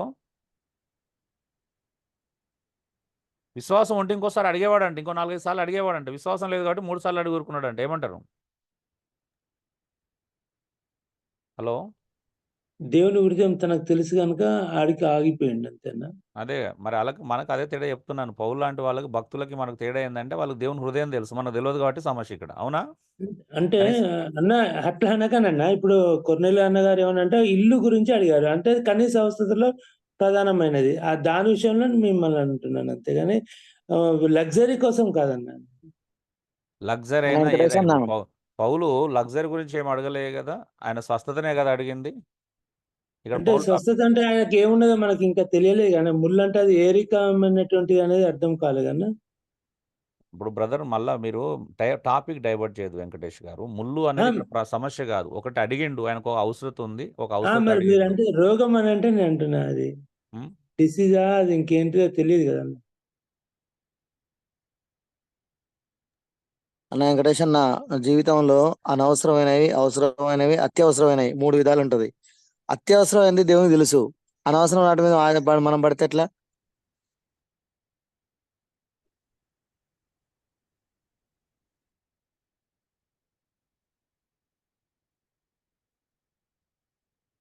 వెంకటేష్ గారు, మీరు ఎన్ని అది చేసినా కూడా ముళ్ళు అనేది అక్కడ పౌలుకి భౌతిక సంబంధమైన ఒక సమస్యనే ఉందనేది ఎవరికైనా తెలుసు, కానీ ఏంటిదనే సమస్య తెలియదు. పర్టిక్యులర్‌గా ఆయనకి ఏ సమస్యతో బాధపడుతున్నాడో ఎవరికీ తెలవదు గానీ, ఆయనకు ఒక భౌతిక సంబంధమైన ముల్లే. మనిషికి లోపల ఉండేటువంటి భౌతిక సంబంధమైన కంటే శరీర సంబంధమైనటువంటి సమస్య కంటే ముల్లుగా ఉండేది మరొకటి ఏది ఉండదు. మీరది ఫస్ట్ అర్థం జేసుకోవాలి. ఏముంటదండి ఆయనకి ఫ్యామిలీ ఏమన్నా? భార్య, పిల్లలా? ఏముంటది చెప్పండి ఆయనకి? పోనీ మీరేమనుకుంటున్నారు? ముల్లు అనంటే రోగం గాకుండా వేరే అయ్యుండొచ్చు గదా! అనుకుంటున్నారు గదా! మరి ఎక్స్‌పెక్ట్ చేయండి ఏమైయుంటది జెప్పండి?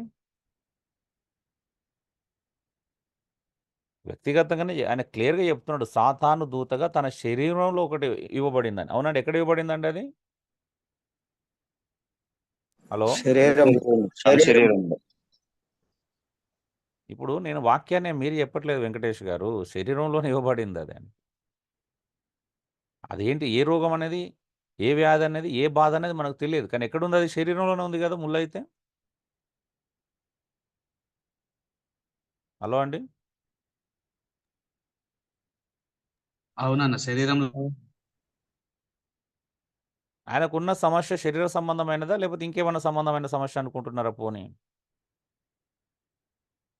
సార్ బైబిల్‌లో రాయబడలేదు గానీ, చరిత్రలో ఏమన్నా అట్లాంటి ఆధారాలు ఏమైనా ఉన్నాయా? ఏం లేవండి. ఎక్స్‌పెక్టేషన్సే. ఇప్పుడు అదే చెప్పాను. ముల్లు అనేది పరిభాష అంటే వాళ్ళ ఏమంటారు? వాడుక భాష అండి. హ్మ్. ఇప్పుడు మనం గూడా ఏమంటామండి?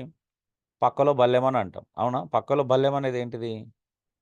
ఇప్పుడు బల్లెమని వెతికితే బల్లెం అంటే ఏం చూపిస్తాడండి నెట్‌లో మల్లెమని కొడితే? హలో! అదొక ఆయుధం. ఆయుధం చూపిస్తాడు. కానీ బల్లెం అనే పదం మనం ఏ సందర్భంలో వాడుకుంటున్నాం? ఆయుధ సందర్భంలో వాడుకోవట్లేదు గదా! ఇప్పుడు అవునండి. అవును. పక్కలో బల్లెంలాగా ఉన్నాడు ఈ వ్యక్తి అనంటే ఎలా వాడుతున్నాం దాన్ని?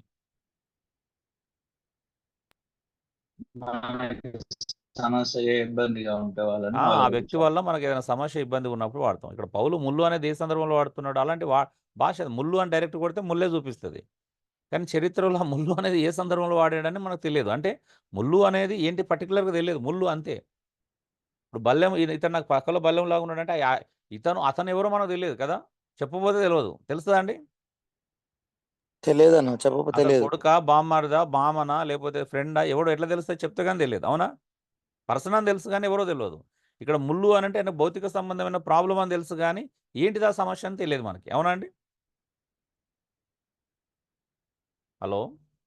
అవునండి. అవునన్న అవును. అవునన్నా అవును. సో, మేబీ ఆ కాలంలో ఉన్న ప్రజలకు తెలిసి ఉంటదది. డౌట్ లేకుండా. అవునా అండి? ఆ కాలంలోళ్ళకి ఖచ్చితంగా తెలిసుంటది. హ్మ్. ఇప్పుడు ముల్లు అనగానే ఏదో కొంతమంది చెప్పినట్టుగా ఆయన వ్యభిచారం ఇచ్చే స్వభావం ఉందని చెప్పేసి ఇంటర్ప్రిటేషన్ చేశారు. ఎంత దారుణం అండి పౌలుకు వ్యభిచారం చేసే స్వభావం ఉందనేది. శరీర సంబంధమైనది స్పష్టంగా ఉంది. ఆ! గలతీ 4:14లో నా శరీరం మీకు శోధనగా ఉండిన దానిని బట్టి అనంటే కొంచెం కళ్ళమ్మటి పూసులు గారడం అట్లాంటి బలహీనత ఉందని అంటారన్న చాలా మంది. అయ్యుండొచ్చు. మనకు తెలియదు. మేబీ. నిజంగా అయ్యుండొచ్చండి. తెలియదు మనకు. అదే అంటున్నాను. మేబీ ఆయనకి ఇంతకుముందు కళ్ళు ప్రాబ్లమ్ ఉండే కాబట్టి కళ్ళు పూర్తిగా స్వస్థపరచకుండా కొంత అలాగే పెట్టుండొచ్చేమో. తెలియదు గదా మనకి. అవునా? ఆలోచించడానికి ఒక అవకాశం ఉంది. కానీ అదా కాదా మనకు క్లారిటీగా తెలీదు. అవునా అండి? అవునన్న. హ్మ్. అనుకోవచ్చు.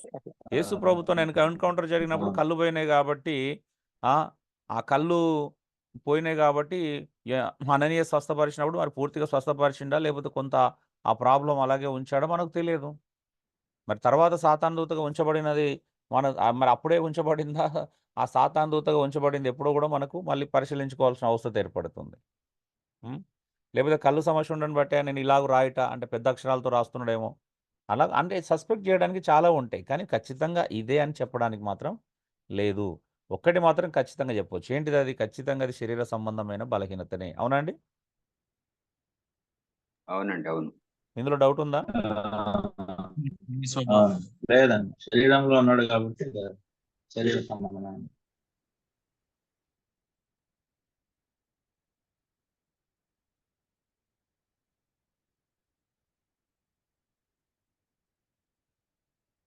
సో, ప్రభువు కూడా నీ చిత్తమైతే గిన్నెను నా ఎదుట నుండి తొలగించమని ప్రార్థన చేశాడు. ఇంకోటేంటిది చూడండి. పౌలు వేడుకున్నప్పుడు నా కృప నీకు చాలన్నాడు కాబట్టి ఆగిపోయాడు. ఇంక అడగాల్సిన అవసరం రాలేదు. హ్మ్. ప్రభు కూడా ఏమన్నాడు? ప్రభువు తెలుసు ఈ దారి గుండా వెళ్ళాలి కదా, ఆయన శిలువ మరణం పొందాలని ప్రభువు తెలియదు అంటే తెలిసి కూడా ప్రార్థన చేశాడు. చేశాడా అండి? ఏమని ప్రార్థన చేశాడు? నీ చిత్తమైతే అన్నాడు. కానీ నీ చిత్తమే సిద్ధించును గాక. అంటే సమస్య తీవ్రంగా ఉంది. దాన్ని బట్టి ప్రార్థన చేసినా, మానవ రీతిగా ప్రార్థన చేసినా మళ్ళీ ఏం చేస్తున్నాడు? దైవ సంబంధంగా మళ్ళీ ఎలా చూస్తున్నాడండి? ఆత్మ సంబంధం అని తెలుసు ఆయనకు అక్కడ లోబడాలని. అవునండి? ప్రభు తెలియజేస్తున్నాడా ప్రార్థన? తెలిసే చేస్తున్నారన్న.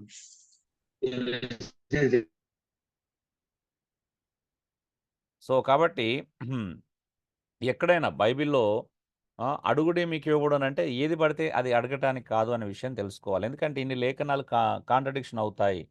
సో ఇవన్నీ ప్రశ్నిస్తాయి వాటిని. నువ్వు ఏది పడితే అడగడానికి బైబిల్ ఒప్పుకోవట్లేదు. కొత్త నిబంధన ఒప్పుకోవట్లేదు.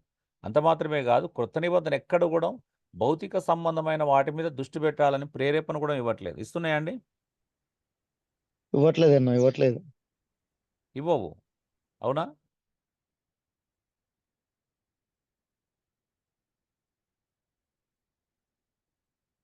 సో కృత నిబంధన కూడా ఎక్కడ కూడా మనకు తప్పుడు ప్రేరేపణ ఇవ్వదండి.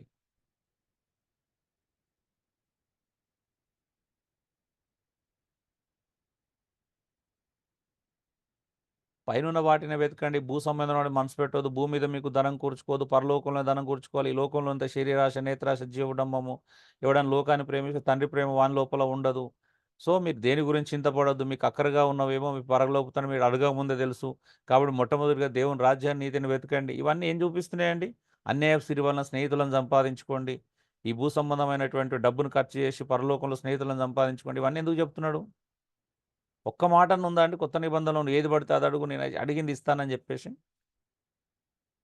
మత్తయి సువార్త 7వ అధ్యాయం 7వ వచనాన్ని బలపరిచేటువంటి మరొక మాట ఉంది. బలపరచడం అంటే దాన్ని అర్థం చేసుకోవడం మనం తప్పుగా అర్థం చేసుకున్నాం. కానీ మనం అనుకున్న అర్థంలో బలపరిచే విధంగా మత్తయి సువార్త 7:7కు సపోర్ట్ చేసి ఒక్క లేఖనం చెప్పండి. హలో అండి. అన్యాయపు సిరి వలన స్నేహితులను సంపాదించుకోండి అనే మాటకి అర్థం చెప్పరా అన్న? ఇప్పుడు అది సందర్భం కాదు. నేను ఉదాహరించినప్పుడు ఉదాహరణ పట్టుకోకండి దయచేసి. ఇప్పుడు మనం ఒక సందర్భంలో లేఖనాలు చూస్తున్నాం. అది క్లాస్ అయిపోయిన తర్వాత అడగండి దయచేసి. ఓకే. అన్న లూకాసు వార్తలో లోకాసు వార్తలో పరిశుద్ధాత్మను అడగండి అని ఉంది. అయ్యా మీరు ఏం చెప్తున్నారో నాకు అర్థం కావట్లేదు. నేను మత్తయి సువార్త 7:7 ప్రకారం వీళ్ళు ఎవరైతే అపార్థం చేసుకుంటున్నారో ఏది పడితే అది అడగొచ్చు అని అర్థం చేసుకున్న వాళ్ళను సపోర్ట్ చేసే లేఖనము ఎక్కడన్నా ఉందా అని అడిగాను. మీరు దానికి లేదన్నా, లేదు, లేదన్నా. లేదన్నా. నేను అడిగింది ఏంటి, మీరు చెప్తుంది ఏంటి నాకు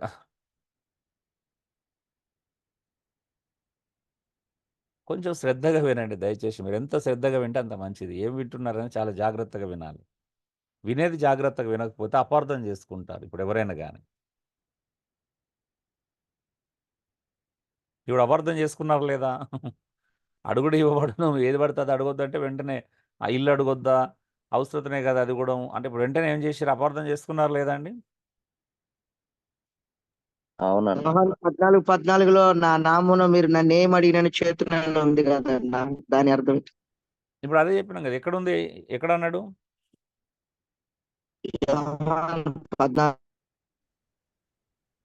యోహాను 14:14.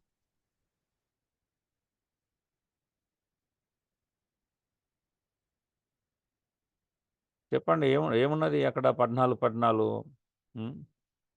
అంటే నామము అంటే మరి ఆయన సుగుణాలు కన్నా ఆయన స్వభావాన్ని బట్టి అడగాలి కదా. మరి మన ఇష్టానుసారం అడిగితే ఎట్లా? ఆయన నామమున అంటే అన్న చెప్తా, ప్రశ్న వేసింది కదా. సరే మీరు నో ప్రాబ్లం. మనము ఏలియా గారు అక్కడే జవాబు ఉంది చూడండి. ఏం అడుగున్నాడు?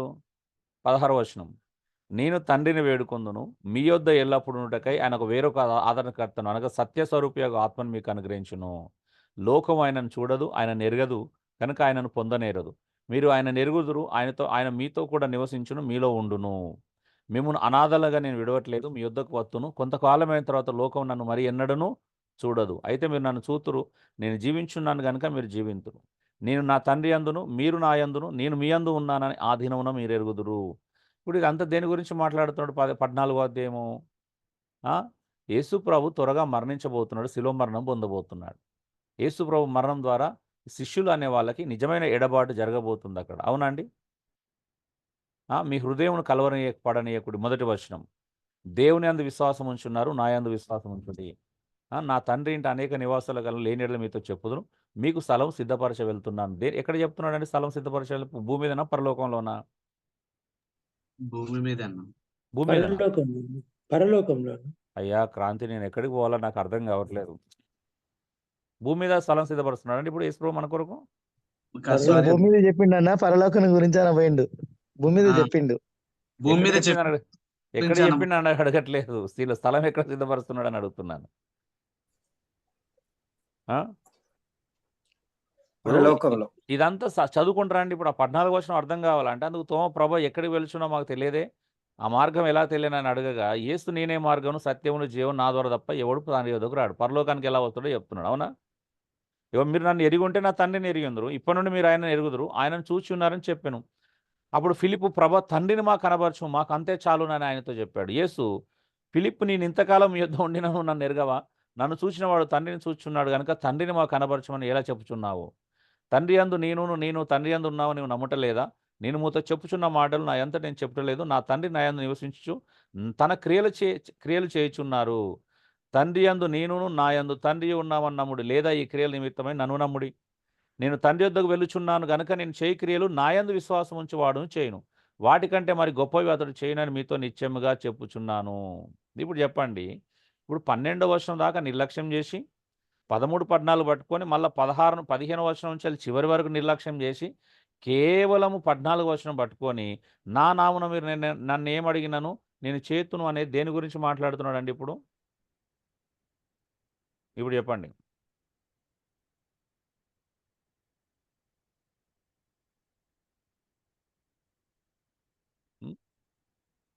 ఒకటి, పరిశుద్ధాత్మ గురించి అడుగుమంటున్నాడా, ఏది పడితే అడుగుమంటున్నాడా?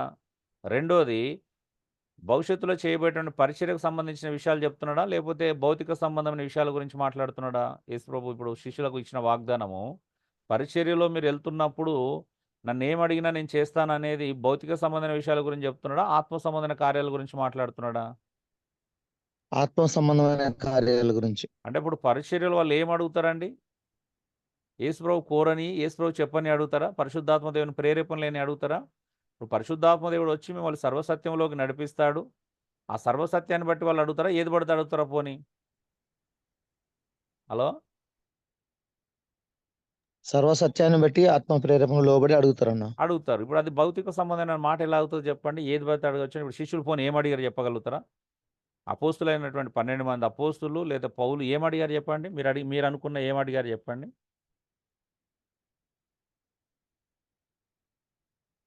ప్రభాకర్, ఎవరన్నారు ఇది? ఈ లేఖనం చూపించింది ఎవరైనా కానీ ఆ 10 దినాలు పరిశుద్ధాత్మ కొరకే ఎదురు చూశారండి యేసు ప్రభు ఆరోహణం అయిన తర్వాత. ఇప్పుడు చెప్పండి, దేనికోసం అడిగారు, దేని కనిపెట్టారు, వాళ్ళు పరిచర్యలో ఏం చేశారు? పోనీ చేయండి, మీరు వెళ్ళండి, ఆయన నామంలో స్వస్థత చేయండి, అద్భుతాలు చేయండి, అనేక మందిని చచ్చిపోయిన వాళ్ళని లేవనెత్తండి, కుంటి వాళ్ళని లేపండి, తప్పేమున్నది? వద్దంటాడా అండి? ఇప్పుడు చేయండి మరి. ఆ విధమైన పరిచర్య చేస్తే ఎందుకు వద్దంటాడు దేవుడు? దేవునికి మహిమ అది ఇంకా మంచిది కదా, చేయండి, ఎవరు వద్దన్నారండి? ఏది పడితే అడిగినా ఏమంటే ఏది పడితే వాళ్ళు ఎందుకు అడిగిరండి? పోనీ నా నామం వాళ్ళు ఆయన నామంలో కుంటివాడు కనిపిస్తే లేచి చేస్తున్నాం, లేచి నిలమని అడిగాడు. అవునా అండి? మాట్లాడరేంటండి? ఏం అడిగిరాలి నామంలో? అవునవును, స్వస్థతను కోరుకోరు, స్వస్థతను కోరారు. వేస్తున్నావు దయ్యం పట్టిన వేస్తున్నావు వెళ్ళిపోని దయ్యాన్ని కలిగించారు. అవునా? ఏమడిగారు? ఒకడు సువార్త ఆటంకం ఉండే, నువ్వు దేవుని తిన్నని మార్గాలు చెడగొడుతున్నావు, నువ్వు కళ్ళు చూడ, ఇప్పుడే సూర్యుని చూడకుందాం అనగా పౌలు అనగానే ఆ గారోడు కళ్ళు కనిపించకుండా పోయినాయి. అవునా? అననీయ సప్పేరియాలు అంటే దేవుని విరోధంగా పరిశుద్ధాత్మ దేవుని శోధించి తప్పు చేసినప్పుడు ఆడ పడి ఉంటారు అనగానే వాళ్ళు పడిపోయారు, అక్కడ చనిపోయారు. చేయండి ఇవన్నీ, ఇప్పుడు వాళ్ళు ఏం చేసిరా అవి చేయండి. అది ఎంత సిల్లీ ఉంటుందండి ఆ మాటను తీసుకొని ఏదన్నా అడగొచ్చు అని అర్థం చేసుకోవడానికి. హలో, అవి వాక్య విరుద్ధమైన అడుగుమని, దేవుని చిత్తానికి వ్యతిరేకంగా అడుగుమని, ఆత్మ ప్రేరేపణ విరుద్ధమైన అడుగుమని ప్రేరేపిస్తున్నాయండి అవన్నీ ఏమన్నా? పరిచర్య కోసమే చెప్పాడు కదా. అవును, తండ్రి పరిచర్య కోసమే చెప్పాడు. కుమారుడు పరిచర్య మహిమపరచుటకై దానిని ఆ? అన్న చెప్పండి తండ్రి చెప్పండి. కుమారుని ఎందు మహిమపరచుడు బడ్డుటకై నేను చేతును వాటిని దానిని చేతును. అవును, ఇప్పుడు మనం అడిగేటి మరి ఆయన మహిమ కోసమే అడుగుతున్నామా? ఒకవేళ మహిమ కోసం అడిగితే అదే మహిమ కోసం అడగడం అనేది కూడా ఆయన చిత్తములో వాళ్ళు ఎలాంటి పరిచర్య చేశారు, ఎంత నిస్వార్థమైన జీవితాలు జీవించారు, వాళ్ళు ఎంత ప్రాణత్యాగం చేసుకొని బ్రతికారు, అలాంటి జీవితం జీవించినప్పుడు నిజమే వస్తుంది. అంత మహిమకరంగా జీవించే ఆలోచనలు కూడా మన జీవితంలో కూడా కలుగుతాయి. ఆమేన్. Thank you. సో ఇలాగా ఏది పడితే అది కూడా అది చెప్పట్లేదు. సరే, 15వ సూత్రం నేర్చుకుందాం, ఒక్కరోజు ముగించుకుందాము. 15వ సూత్రం ఇప్పుడు మీరు మత్తయి సువార్తనికి మీకు అప్పుడు అర్థమవుతుంది క్లియర్గా. ఒక సువార్తలోని అర్థం కాని విషయాన్ని ఇతర సువార్తలతో గమనించి పరిశీలించి అర్థ వివరణ చేయవలెను. మత్తయి సువార్త 7:7 చదివితే మీకు అర్థం కాదు వాస్తవం చెప్పాలంటే. ఎందుకనంటే మత్తయి సువార్త 7:7 కొంతవరకే అర్థం చేసుకోగలుగుతాం, సంపూర్ణంగా అర్థం చేసుకోలేం అక్కడ. ఎందుకంటే దేవుడు మంచి ఈవులను ఇస్తాడు అనేది మాత్రం చెప్పొచ్చు, అక్కడ అర్థం చేసుకోగలుగుతాం. కానీ పర్టికులర్గా దేని గురించి మాట్లాడుతున్నది మత్తయి సువార్త మనం చదివితే అర్థం కాదు, కానీ వాళ్ళకు తెలుసు. అది యూదులకు అర్థమైంది, అది దేవుడు ఎలాంటి వాడు, ఏమి ఇస్తాడు అనేది, ఏమి ఇవ్వగలుగుతాడు అనేది వాళ్ళకి తెలుసు, కాబట్టి వాళ్ళకి కన్ఫ్యూజన్ లేదు. కానీ మనకు కన్ఫ్యూజన్ ఉంది. ఇప్పుడు చూడండి, మత్తయి 7 అడుగుడు ఇవ్వబడును. చూడండి, వివరణ లూకా 11:13 ఉంటుంది. సేమ్ సందర్భం చూడండి, అది ఇది ఒకటే సందర్భానికి సంబంధించినటువంటి మాట. చదవండి ఇప్పుడు లూకా సువార్త 11:13. హలో అండి. పరలోకమందున్న మీ తండ్రి తన్ను అడుగువానికి పరిశుద్ధాత్మను ఎంతో నిశ్చయముగా అనుగ్రహించను. ఏది ఇస్తాడంట? పరలోకమందున్న తండ్రి తన్ను అడుగు వారికి. చూడండి, సేమ్ సందర్భం, అవునా? చూడండి, మత్తయి సువార్తలో ప్రార్థన సందర్భం చూస్తాం, అందులో కొంచెం ముందు వస్తుంది 6వ అధ్యాయంలో పరలోక ప్రార్థన గురించినటువంటి సందర్భంలో చూస్తున్నాం.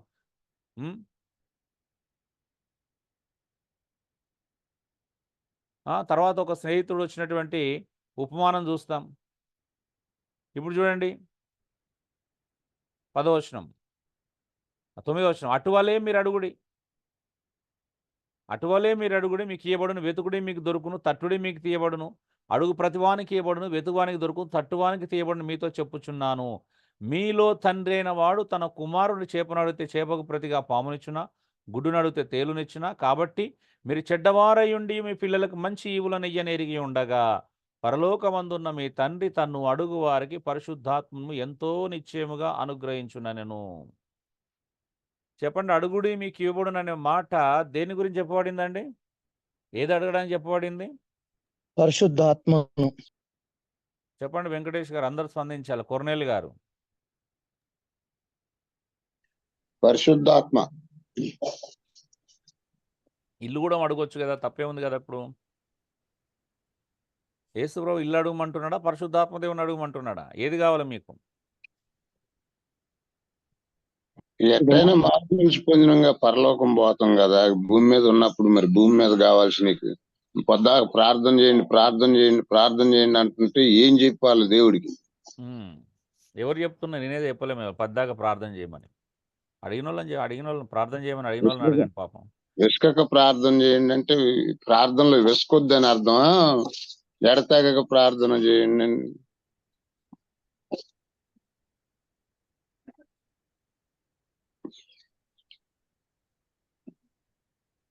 మోకాళ్ళు నల్లబడే వరకు ప్రార్థన చేయండి అంటుంటారు. ఎవరండి అనేది? అన్నోళ్ళని అడగండి అండి. నేనైతే చెప్పలేము కదా, వచ్చినప్పుడు నుండి ఇంకా ప్రార్థన అంశమే చెప్పాలి. మోకాళ్ళు నల్లబడితే ముఖం తెల్లబడుద్ది. మరి పడిందా?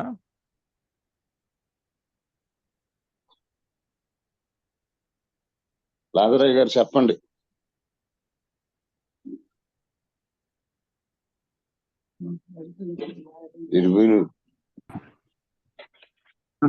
మార్క్స్ వార్తలో 10వ అధ్యాయంలో అన్న మరి ఇదిగో మేము సమస్తం విడిచి నిన్ను వెంబడించితిమి, మాకేమీ ప్రయోజనం అని పేతురు అడిగినప్పుడు ఇహమందు హింసలతో పాటు ఇండ్లను మరి అన్నదమ్ములను నూరంతలుగా పొందుకుందురు అని ఆ మాట. మరి మీరు ఏం వదిలారు చెప్పండి ఇప్పుడు? సరే, వాళ్ళకి అది వాళ్ళు ఏం పొందుకున్నారు, మీరేం వదిలారు చెప్పండి? అపోస్తులు ఏం పొందుకున్నారు, మీరేం వదిలారు? ఇంతకీ ఏం వదులుకున్నారు చెప్పండి, మీరు చెప్పండి ఫస్ట్. ఆ ఉన్నాయో లేవో నేను చెప్తాను, 100 రేట్లు వచ్చినాయో లేదో నేను చెప్తాను. వదులుకోవడం అంటే అన్న వదులుకోవడం అంటే మళ్ళీ ఇక్కడ చూడండి లాజికల్ అడుగుతున్నాను. వదులుకుంటే మొత్తం వదిలేయడమే కదా అక్కడ వదులుకోవడం. అన్న వాళ్ళు నిజంగానే వదిలేశారు, అన్నదమ్ములను, అక్క చెల్లెలను, భూములు అన్ని ఆ వాళ్ళతో పాటు ఆస్తిపాస్తులు తల్లిదండ్రులు, అమ్మి ఆస్తిపాస్తులు అన్ని బీదలకి వదిలేసి ఇయడం అన్ని వదులుకొని అమ్మి వచ్చారు. అమ్మి బీదలకి ఇయడం అన్న వదులుకోవడం అంటే. బీదలకి ఇచ్చేసి అన్ని వచ్చేసారు. బయట వాళ్ళకి వాళ్ళకు సంబంధం లేకుండా నిజంగానే వదులుకొని వచ్చారు వాళ్ళు. చెప్పండి, ఇప్పుడు వదులుకున్నారా మీరు? తిమోతి గారు ఏం వదులుకున్నారు ప్రభు కొరకు? జీవనోపాధిని వదులుకున్నారన్న వాళ్ళు. అవన్నీ వదులుకున్నట్లు ఏం కాదులే, కానీ జీవనోపాధి వదులుకున్నారనేది నేను విన్నాను. మీరు ఆ విన్నది నాకు అవసరం లేదండి, నేను బైబిల్ ఇప్పుడు ఉన్నది కావాలి. భార్యను మీరు వదులుకుంటే భార్య తోటి సేవెట్ట చేస్తాడన్న. అత్త తన తోటే ఉన్నది కదా. మరి అలా వాళ్ళని అన్నదమ్ములైనా అక్క చెల్లెలు అన్నది అనే వాక్యం ఉండాలి. అందరిని వదులుకోలే అక్కడ. జీవనోపాధిని వదులుకొని దేవుని వెంబడించారు. బ్రదర్ నాకు ఆ భావం తెలుసండి. నేను మీ ప్రశ్నను బట్టి అడుగుతున్నాను, నాకు దాని అర్థం తెలియక మిమ్మల్ని అడగట్లే నేను. అదే అక్కడ ఇండ్ల నూరంతల పొందుకుంటారు అనేది ఉంది కదా అన్న. ఇక్కడ దీని అర్థాన్ని మనం ఎలా ఇప్పుడు ఈ అడుగుడు అనే దానికి దీన్ని ఎలా నేను తీసుకోవాలని అడుగుతాం. అడిగిన ప్రశ్న మీరు ఇంకా సమాధానం చెప్పలే. మీరేం వదులుకున్నారని అని అడిగాను. మేము వదులుకున్నా అంటే ఇప్పుడు లోకంలో పోతే ఉద్యోగం వచ్చు, ఇంకో తీరుగుండు, అది వదులుకొని ప్రభు పిలిచాడని సేవకు వచ్చాం అంతే. ఇక అది కూడా ఒక రకమైన జీవనోపాధిని వదులుకున్నట్టే కదా, ప్రభు పిలిచాడని ఆయన పని కొరకు. సరే, ఇప్పుడు అదే ఒక భార్య విషయంలో అప్లై కాదు, కానీ మిగతా విషయంలో అప్లై అవుతుంది. అన్నదమ్ములు, అక్క చెల్లెలను కోల్పోయిన వారు 100 రేట్లు పొందుతారు అనేది వాస్తవమే కదా. అవును. ఎలా పొందుకుంటారండి?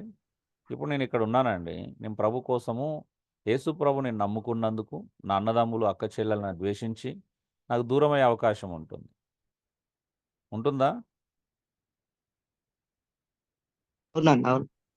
ఉంటుంది. ఇప్పుడు నేను యేసుప్రభువుని నమ్ముకున్నందుకు నా అన్నదమ్ములు, నా అక్క చెల్లెళ్ళు, నా బంధువులు, నా స్నేహితులు చాలా మంది నన్ను ప్రభువుని వెంబడిస్తున్నందుకు దూరం అయ్యారు. మరి అలా దూరమైన వాళ్ళని పొందుకుంటున్నారంటే ఎలా పొందుకుంటున్నాను? సంఘం ద్వారా పొందుకుంటున్నాను. సంఘంలో మీరు అందరు నాకు అన్నదమ్ములుగా, అక్క చెల్లెలుగా లభించారు. ఆమేన్.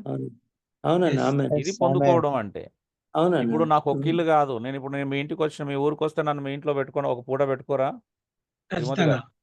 సంతోషంగా. తిమోతి గారు 2 రోజులు మీ ఇంటికి వస్తా అంటే మీరు వద్దంటారా నన్ను? 2 రోజులు ఏందన్న, వారం ఉండాలి మా దగ్గర. మరి నాకు ఇల్లు ఉన్నట్టే కదా మీ ఊర్లో. అర్థమవుతుందా నాకు? ఇప్పుడు ఏలియా గారు మీ దగ్గరికి వస్తే నన్ను వద్దంటారా మీ ఇంటికి రావడం? Welcome always welcome.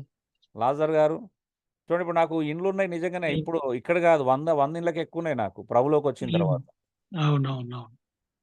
100 రెట్లు పొందుతారంటే నిజంగానే పొందుకున్నాను నేను. 100 రెట్లు పొందుకున్నాను, వాస్తవమే. అది అందరి జీవితాల్లో వాస్తవమే. అపోస్తులు ఎక్కడికి వెళ్ళినా అక్కడికి ఆతిథ్యం ఇచ్చారు. వాళ్ళ ఇళ్ళకి పోయినప్పుడు యూదుల మధ్యలోకి వెళ్ళినా ఎక్కడికి వెళ్ళడం వల్ల వాళ్ళు చేర్చుకున్నారు, వాళ్ళకి ఆతిథ్యం ఇచ్చారు. అపోస్తులు అలా చేర్చుకోమని కూడా ప్రేరేపించారు. అవునా అండి? ఎవరైనా పరిచర్య కోసం వస్తే చేర్చుకోమన్నారు లేదా? ఒక ఇల్లు ఉన్నట్ట లేదా ఇప్పుడు అక్కడ? చేర్చుకున్నాడు, ప్రవక్త ఫలం పొందడం. అవునా? ఒకరినొకరు చేర్చుకోమని చెప్తున్నాడు. మరి 100 రెట్లు 100 ఇప్పుడు నేను ఎక్కడికి ఎవరైనా వచ్చారనుకో, మీలాంటి వాళ్ళు ఇక్కడికి వస్తే నేను హోటల్లో ఉండొద్దనే చెప్తాను, మా ఇంటికి రమ్మని చెప్తాను. అవునా అండి? ఇంటికి రమ్మంటావా, హోటల్ చూసుకోమంటావా? ఇంటికే హోటల్ చూసుకోమని చెప్పాం. అవునా? 5,000 ఖర్చు హోటల్ చూసుకుంటే ఫుడ్కు, బెడ్కు అన్ని ఖర్చులే కదా. ఆల్రెడీ కష్టంతో వచ్చిన వాళ్ళని ఇంట్లో పెట్టుకోవాలి, కానీ ఆతిథ్యం ఎందుకు ఇవ్వన్నాడు? అదే కదా. 100 రెంట్లు, నాకు 100 రూట్లు కాదు. ఇప్పుడు నాతో వచ్చిన ఫిలిప్ ఉన్నాడు, ఒకసారి అడుగు. జర్నీ ఒకసారి నాతో ఇక్కడ నుండి హైదరాబాద్ మొదలుకొని వైజాగ్ దాకా జర్నీ చేశాడు. ఎన్ని ఇండ్లు చూశాడు ఫిలిప్?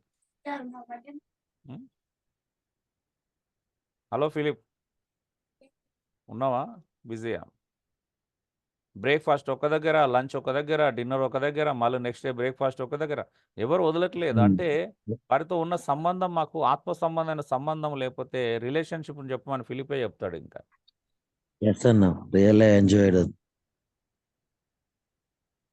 ఎన్ని ఫ్యామిలీ పరిచయమైన చెప్పు, ఎన్ని కుటుంబ సభ్యులు పరిచయం అయ్యారు, ఎంతమందితో ఆత్మ సంబంధమైన బంధము ఏర్పడింది, ఎంతమందితో ఎమోషనల్ బాండేజ్ మాకున్నదో ఫిలిప్ చూశాడు కల్లారా. హలో, అవునండి, అవును. కనీసం ఫోన్ కాంటాక్ట్లు కూడా కాదు వరకు వాళ్ళు. First time. సో అది అది క్లియర్గానే ఉంది కదా, 100 రోట్లు ఖచ్చితంగా పొందుకుంటాం.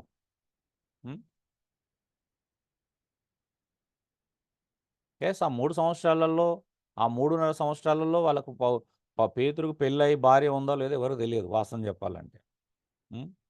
ఉంటే ఉండొచ్చు, ఆ తర్వాత పెళ్ళయిందా, ముందే పెళ్ళయిందా, ఏదేమైనా ఆ 3.5 సంవత్సరాలు మాత్రం వాళ్ళు ఈవెన్ అలాంటి రిలేషన్షిప్ కూడా వదిలేశారని బైబిల్ సెలవిస్తుంది. అవునండి? హలో, అవునన్నా. అవునన్నా. అందులో అయితే డౌట్ లేదు కదా. ఒకవేళ కొంతమంది భార్య భార్యలు ఉండి సేవకు భార్య ఉండి సహకరించకపోతే ఉన్న 3.5 ఇయర్స్ అయితే లేనట్టే కదా.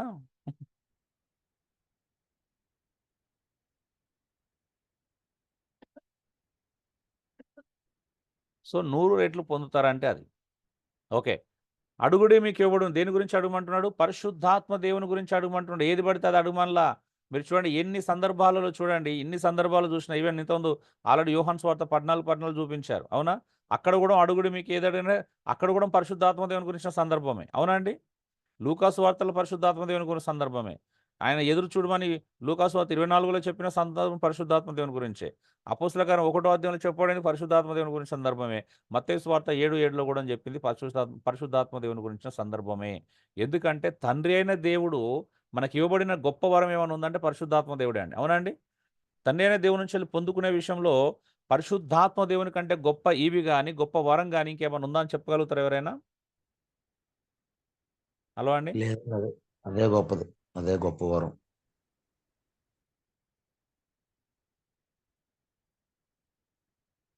చెప్పాలి డియర్ బ్రదర్స్ అండ్ సిస్టర్స్. లేదన్నా, పరిశుద్ధాత్మ మనకు గొప్ప ఆదరణకర్త. సో కాబట్టి పరిశుద్ధాత్మ దేవుని అడగడం గురించి మాట్లాడుతున్నారు. ఓకే. ఇంకేమైనా డౌట్స్ ఉంటే అడగండి. ఇవ్వడం గురించినటువంటిది, ఈ గివింగ్ గురించినటువంటిది ఇంకేమైనా చర్చ ఉంటే ఇక్కడే చేయండి దయచేసి. ఇంకేమైనా డౌట్స్ ఉన్నాయా? మళ్ళీ అప్పుడు కూడా అడగమన్నాడు కానీ ఇప్పుడు మళ్ళీ అడగకూడదు కదన్న పరిశుద్ధాత్మని. మరి ఆయన వేసాడు కదన్న ఇప్పుడు ప్రజెంట్ అడగకుండా కానీ. ఇప్పుడు పరిశుద్ధాత్మ దేవుని అడగాల్సిన అవసరం లేదు. అప్పుడు రాలేదు కాబట్టి అడగమన్నాడు. ఇప్పుడు వచ్చాడు కదా, ఇంక అడగాల్సిన అవసరం లేదు కదా.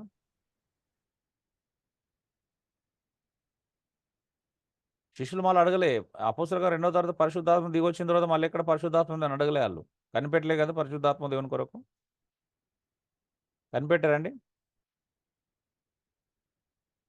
లేదన్న ఒక్కసారి మాత్రమే మేడగది మీద. ఇప్పుడు చెప్పండి, ఇంకేమైనా డౌట్స్ ఉన్నాయా? హలో అండి, గివింగ్ గురించి ఇంకేమైనా డౌట్స్ ఉంటే ఇక్కడే క్లియర్ చేసుకుందాం. ఎక్కడో ఉన్నాయి లోపల కానీ బయట పడతలేరు చాలా మంది. ఇప్పుడు యోహాన్ పత్రికలో ప్రియుడా నీవు ఆత్మయందు వర్ధిల్లినట్లు అన్ని విషయములలో వర్ధిల్లు అనేది ఉందన్న. ఇప్పుడు అతను ఆత్మను పొందుకున్నాడు, మరి ఇప్పుడు భౌతికంగా కూడా వర్ధిల్లాలి అనేది నేను ఒక చోట విన్నాను. దాని మీరు అర్థం విన్నది ఏమంటారు? నాకు అవసరం లేదండి. అక్కడ ఏమున్నది చేయండి. విన్నారు, చాలా మంది వింటూనే ఉన్నారు. క్లారిఫై చేసుకోవడమే కదన్నా. విన్నది బయట వినేదంతా కూడా వాక్యానికి విరుద్ధమైన ఆలోచనలే. డౌట్ లేదు దాని నాకైతే. అదే క్లారిటీ చేసుకోవాలనే కదన్నా మిమ్మల్ని అడిగేది. ఇప్పుడు డౌట్ అడగండి ఎస్, అంటారు కదా, అన్నీ అడుగుతాం. 100%. ఆత్మలో వర్ధిల్లిన ప్రకారం అన్ని విషయాలలో వర్ధిల్లు అనేది యోహాను యొక్క ఉద్దేశం చాలా క్రిస్టల్ క్లియర్గా స్పష్టంగా అక్కడ ఉంటుంది. అక్కడ ఉన్నటువంటి ఆ వ్యక్తి ఏం చేస్తున్నాడు అనంటే తన అనారోగ్యాన్ని పట్టించుకోవట్లేదు. ఆరోగ్యాన్ని పట్టించుకోకుండా అనారోగ్యం చెంది అనారోగ్యంలో కూడా పరిచర్య కోసం బయలుదేరుతున్నాడు. తన భౌతిక స్థితి గురించి కానీ తన ఆరోగ్యం గురించి కూడా పట్టించుకోకుండా వెళ్తున్నాడు. కాబట్టి యోహాను అది కేవలం ఒక సలహాగా ఇచ్చాడు. ప్రియుడా, నువ్వు ఆత్మలో వర్ధిల్లుతున్నావు, నాకు సంతోషంగా ఉంది, అలాగే నీ శరీరాన్ని కూడా పట్టించుకో అని చెప్పాడు అంతే. అంతేగాని వర్ధిల్లుడు అనగానే దీవెన, ఆశీర్వాదం అని చెప్పేసి భౌతికంగా ఇప్పుడు నా గురించి చెప్తారు నా సహోదరులు, అన్న మీరు నిద్ర లేకుండా సేవ చేస్తున్నారు, అప్పుడప్పుడు కొంచెం ప్రశాంతంగా నిద్రపోండి అని ఇప్పుడు ఫిలిప్ వచ్చి కూడా చెప్తాడు, అన్న రెస్ట్ తీసుకోమని. అవునా అండి? హలో, దాని అర్థం ఏంటిదండి? ఇప్పుడు ఎవరికి చెప్తున్నాడు ఆ మాట? నిర్విరామంగా ఎడతెగకుండా దేవుని పరిచర్యలో ఇన్వాల్వ్ అవుతూ తన శరీరాన్ని భౌతిక సంబంధమైన విషయాలను నిర్లక్ష్యం చేస్తున్న వారికి చెప్తున్నాడా? ఎవరు పడితే వాళ్ళకి అందరు వర్ధిల్లండి అని ప్రతి ఒక్కరికి అది సామాన్యంగా అప్లై చేసే విషయం అది. పోనీ అది యోహాను సలహాగా ఇచ్చాడా, ఆజ్ఞగా ఇచ్చాడా? హలో అండి, సలహా ఇచ్చాడన్నా, ప్లస్ ఆయనకే ఇచ్చాడు. ఇప్పుడు సలహా అనేది పాటించదగిందా, ఇష్టమా, ఎదుటి వ్యక్తి ఇష్టమా? అది ఎదుటి వ్యక్తి ఇష్టం. ఇప్పుడు నాకు కూడా సలహాలు ఇస్తారు, అన్న హాస్పిటల్కి వెళ్ళండి, ఇది వాడండి, అది వాడండి అని చెప్తారు. సో ఇప్పుడు వాడమని చెప్పినప్పుడు నేను ఖచ్చితంగా పాటించాల్సిందా? అది నా నా అనుకు నా ప- నా నా పరిస్థితులను బట్టి ఆలోచించాల్సిందా? పరిస్థితులు బట్టి ఆలోచించవచ్చు. పరిస్థితులను బట్టే కదా, అది ఖచ్చితంగా నేను వెంబడించాల్సింది కాదు కదా. హలో అండి. అవునవును.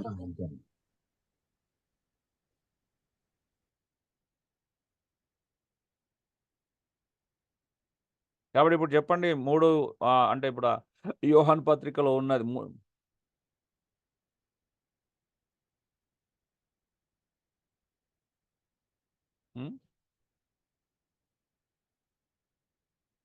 మీరు ఇంకా వాడుక భాషలు చూసినట్లే ఎలా ఉంది చూడండి. ప్రియ సోదరా, నువ్వు ఆధ్యాత్మికంగా వర్ధిల్లుతూ ఉన్నట్లే ఆరోగ్యంగా ఉండి అన్ని విషయాలలో వర్ధిల్లాలని ప్రార్థన చేస్తున్నా. ఆరోగ్యము దేని గురించి చెప్పాడండి? హెల్త్ కోసమే.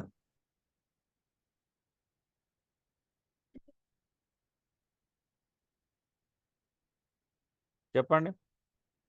హెల్త్ ఇష్యూస్ కదా. అపోస్తులందరి లోపల దేవుని కొరకు నిర్విరాంగా ప్రయాణాలు చేస్తున్న ప్రతి ఒక్కరికి ఏదో హెల్త్ ఇష్యూస్ ఉన్నాయి. తిమోతికి ఉంది, తీతు, ఇంకా చాలామంది పౌలు అనుచరులు కదా, క్రిస్పు, ఇక్కడ గాయస్ గురించి చూస్తాం. అవునా అండి? ఇప్పుడు ఇలా క్లాసులు చెప్తున్నప్పుడు నాకు కూడా చాలా హెల్త్ ఇష్యూస్ ఉంటాయి. నేను ప్రాపర్గా నిద్రపోక చాలా రోజులు అవుతుంది. ఇప్పుడు కూడా నిద్ర పట్టట్లేదు, అవ్వట్లేదు. డే టైంలో పడుకున్న ఏదో ఒక ఫోన్ కాల్ వచ్చి మళ్ళీ వాళ్ళ కోసం లేవడం జరుగుతుంది, అవుతుంది. ఇప్పుడు నాకు సలహా ఇస్తాడు ప్రవీణ్ అన్న అనుకో, అరే కొంచెం రెస్ట్ తీసుకో, మరి ఫోన్ సైలెంట్లో పెట్టుకోమంటాడు, చెప్తారు వాళ్ళు. అవునా? ఇప్పుడు వర్ధిల్లడం అంటే అది భౌతిక సంబంధమైన వర్ధిల్లడం గురించి ఏం చెప్పలేదు, ఆర్థిక సంబంధన వర్ధిల్లడం గురించి ఏం చెప్పాలా.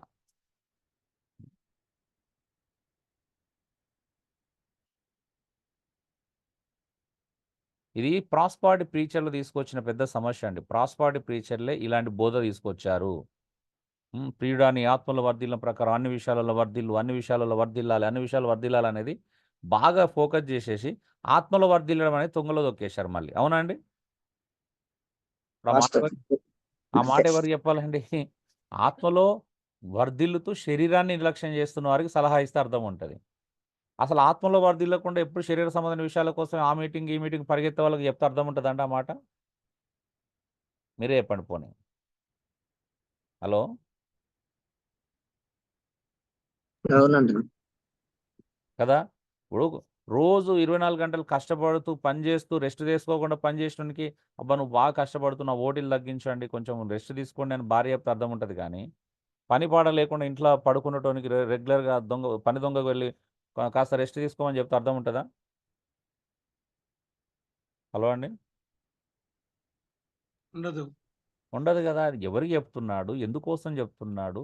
అతడు తన శరీరాన్ని, ఆరోగ్యాన్ని నిర్లక్ష్య పెట్టి, లక్ష్య పెట్టక దేవుని కొరకు బయలుదేరి సేవ చేస్తున్నాడు కాబట్టి, అంత నిర్విరామంగా నిజమైన సేవ చేస్తున్నాడు కాబట్టి చెప్పాడు.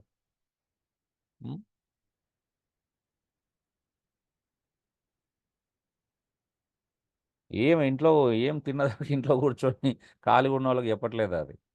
ఆత్మను నిర్లక్ష్యం చేసే వాళ్ళకి చెప్పట్లేదు కదా.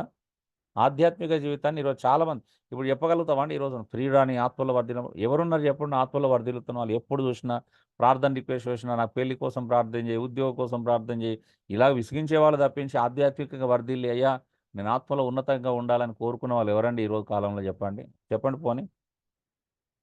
హలో. తక్కువ. వాళ్ళకు నేను సలహా చెప్పగలుగుతానా పోనీ? నా జతపాని ఉన్నారు అనుకో, మీరులో నా జతపాని వారు ఉన్నారనుకో, ఇప్పుడు మీరు నిజంగా ఆత్మ సంబంధంగా వర్ధిల్లుతూ దేవుని కొరకు నిజాయితీగా నిలబడుతూ సేవ చేస్తూ కష్టపడుతున్నారు కాబట్టి ఇప్పుడు మీకు సలహా ఇచ్చినంటే అర్థం ఉంటుంది. అవునండి? అది కూడా సలహానే, ఆజ్ఞ కాదు. అవునండి? అది సలహా, ఆజ్ఞ కాదు. అది సలహా మాత్రమే. అందరికీ అది ఒక ప్రత్యేకమైన వ్యక్తికి చెప్పబడిందే కానీ అది అందరికీ సహజంగా అందరికి వర్తింపజేసేది. ఒకవేళ వర్తింపజేసుకున్నా ఎలా వర్తింపజేసుకుంటాం? అదే సందర్భంలో వర్తింపజేసుకోవాలి. అవునండి? ఇప్పుడు మీరు కూడా మీ శరీరాన్ని నిర్లక్ష్యం చేసి దేవుని కొరకు ప్రాకులాడుతున్నారు అని అంటే మిమ్మల్ని మీకు ఆ సలహా ఇస్తాం. నిజమే వర్తిస్తుంది అది అందరికీ. అవునండి? కొంతమంది అవునా భోజనాన్ని కూడా తినలేనంతగా చేస్తారు. అప్పుడు ఏం చేస్తాం? అరే మరి భోజనాన్ని నిర్లక్ష్యం చేయాల్సిన అవసరం లేదు. కొంచెం కాస్త తిను అంటాం. అవునా అండి?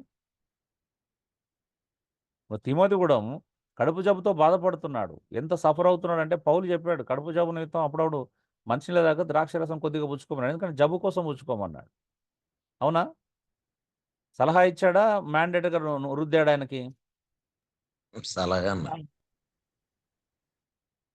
ఆ సలహా పాటించడం ఎదుటి వ్యక్తికి సంబంధించింది. ఒక నాయకునిగా ఈళ్ళంతా కూడా ఇక్కడ పౌలు ఇచ్చినా, యోహాను ఇచ్చినా వాళ్ళు జితమని వారికి వాళ్ళని కల్లారా చూశారు. వాళ్ళ పరిస్థితి కల్లారా చూసి చెప్పిన సలహా ఇది. అవునా అండి?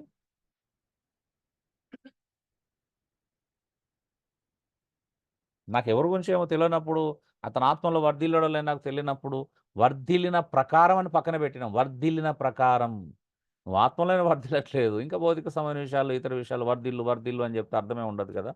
కాబట్టి డియర్ బ్రదర్స్ అండ్ సిస్టర్స్ లేఖనం యొక్క సందర్భం చాలా శ్రేష్టమైనది. మనం అక్కడ సమస్య కూడా వర్ధిల్లు అనే మాటనే సమస్య అక్కడ. సందర్భం అంతా పక్కన పెట్టి ఒక వర్ధిల్లు అనే మాటను తీసుకుంటా. అవునా?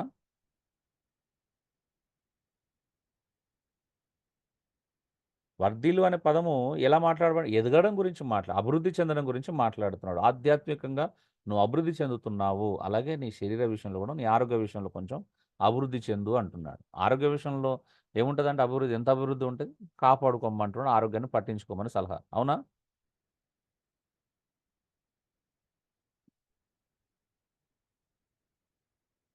ఓకే అండి. Thank you. God bless you all. ఏమైనా ప్రశ్నలుంటే మీరు ప్రార్థన అయిపోయిన తర్వాత మాట్లాడుకుందాం, చర్చించుకుందాం.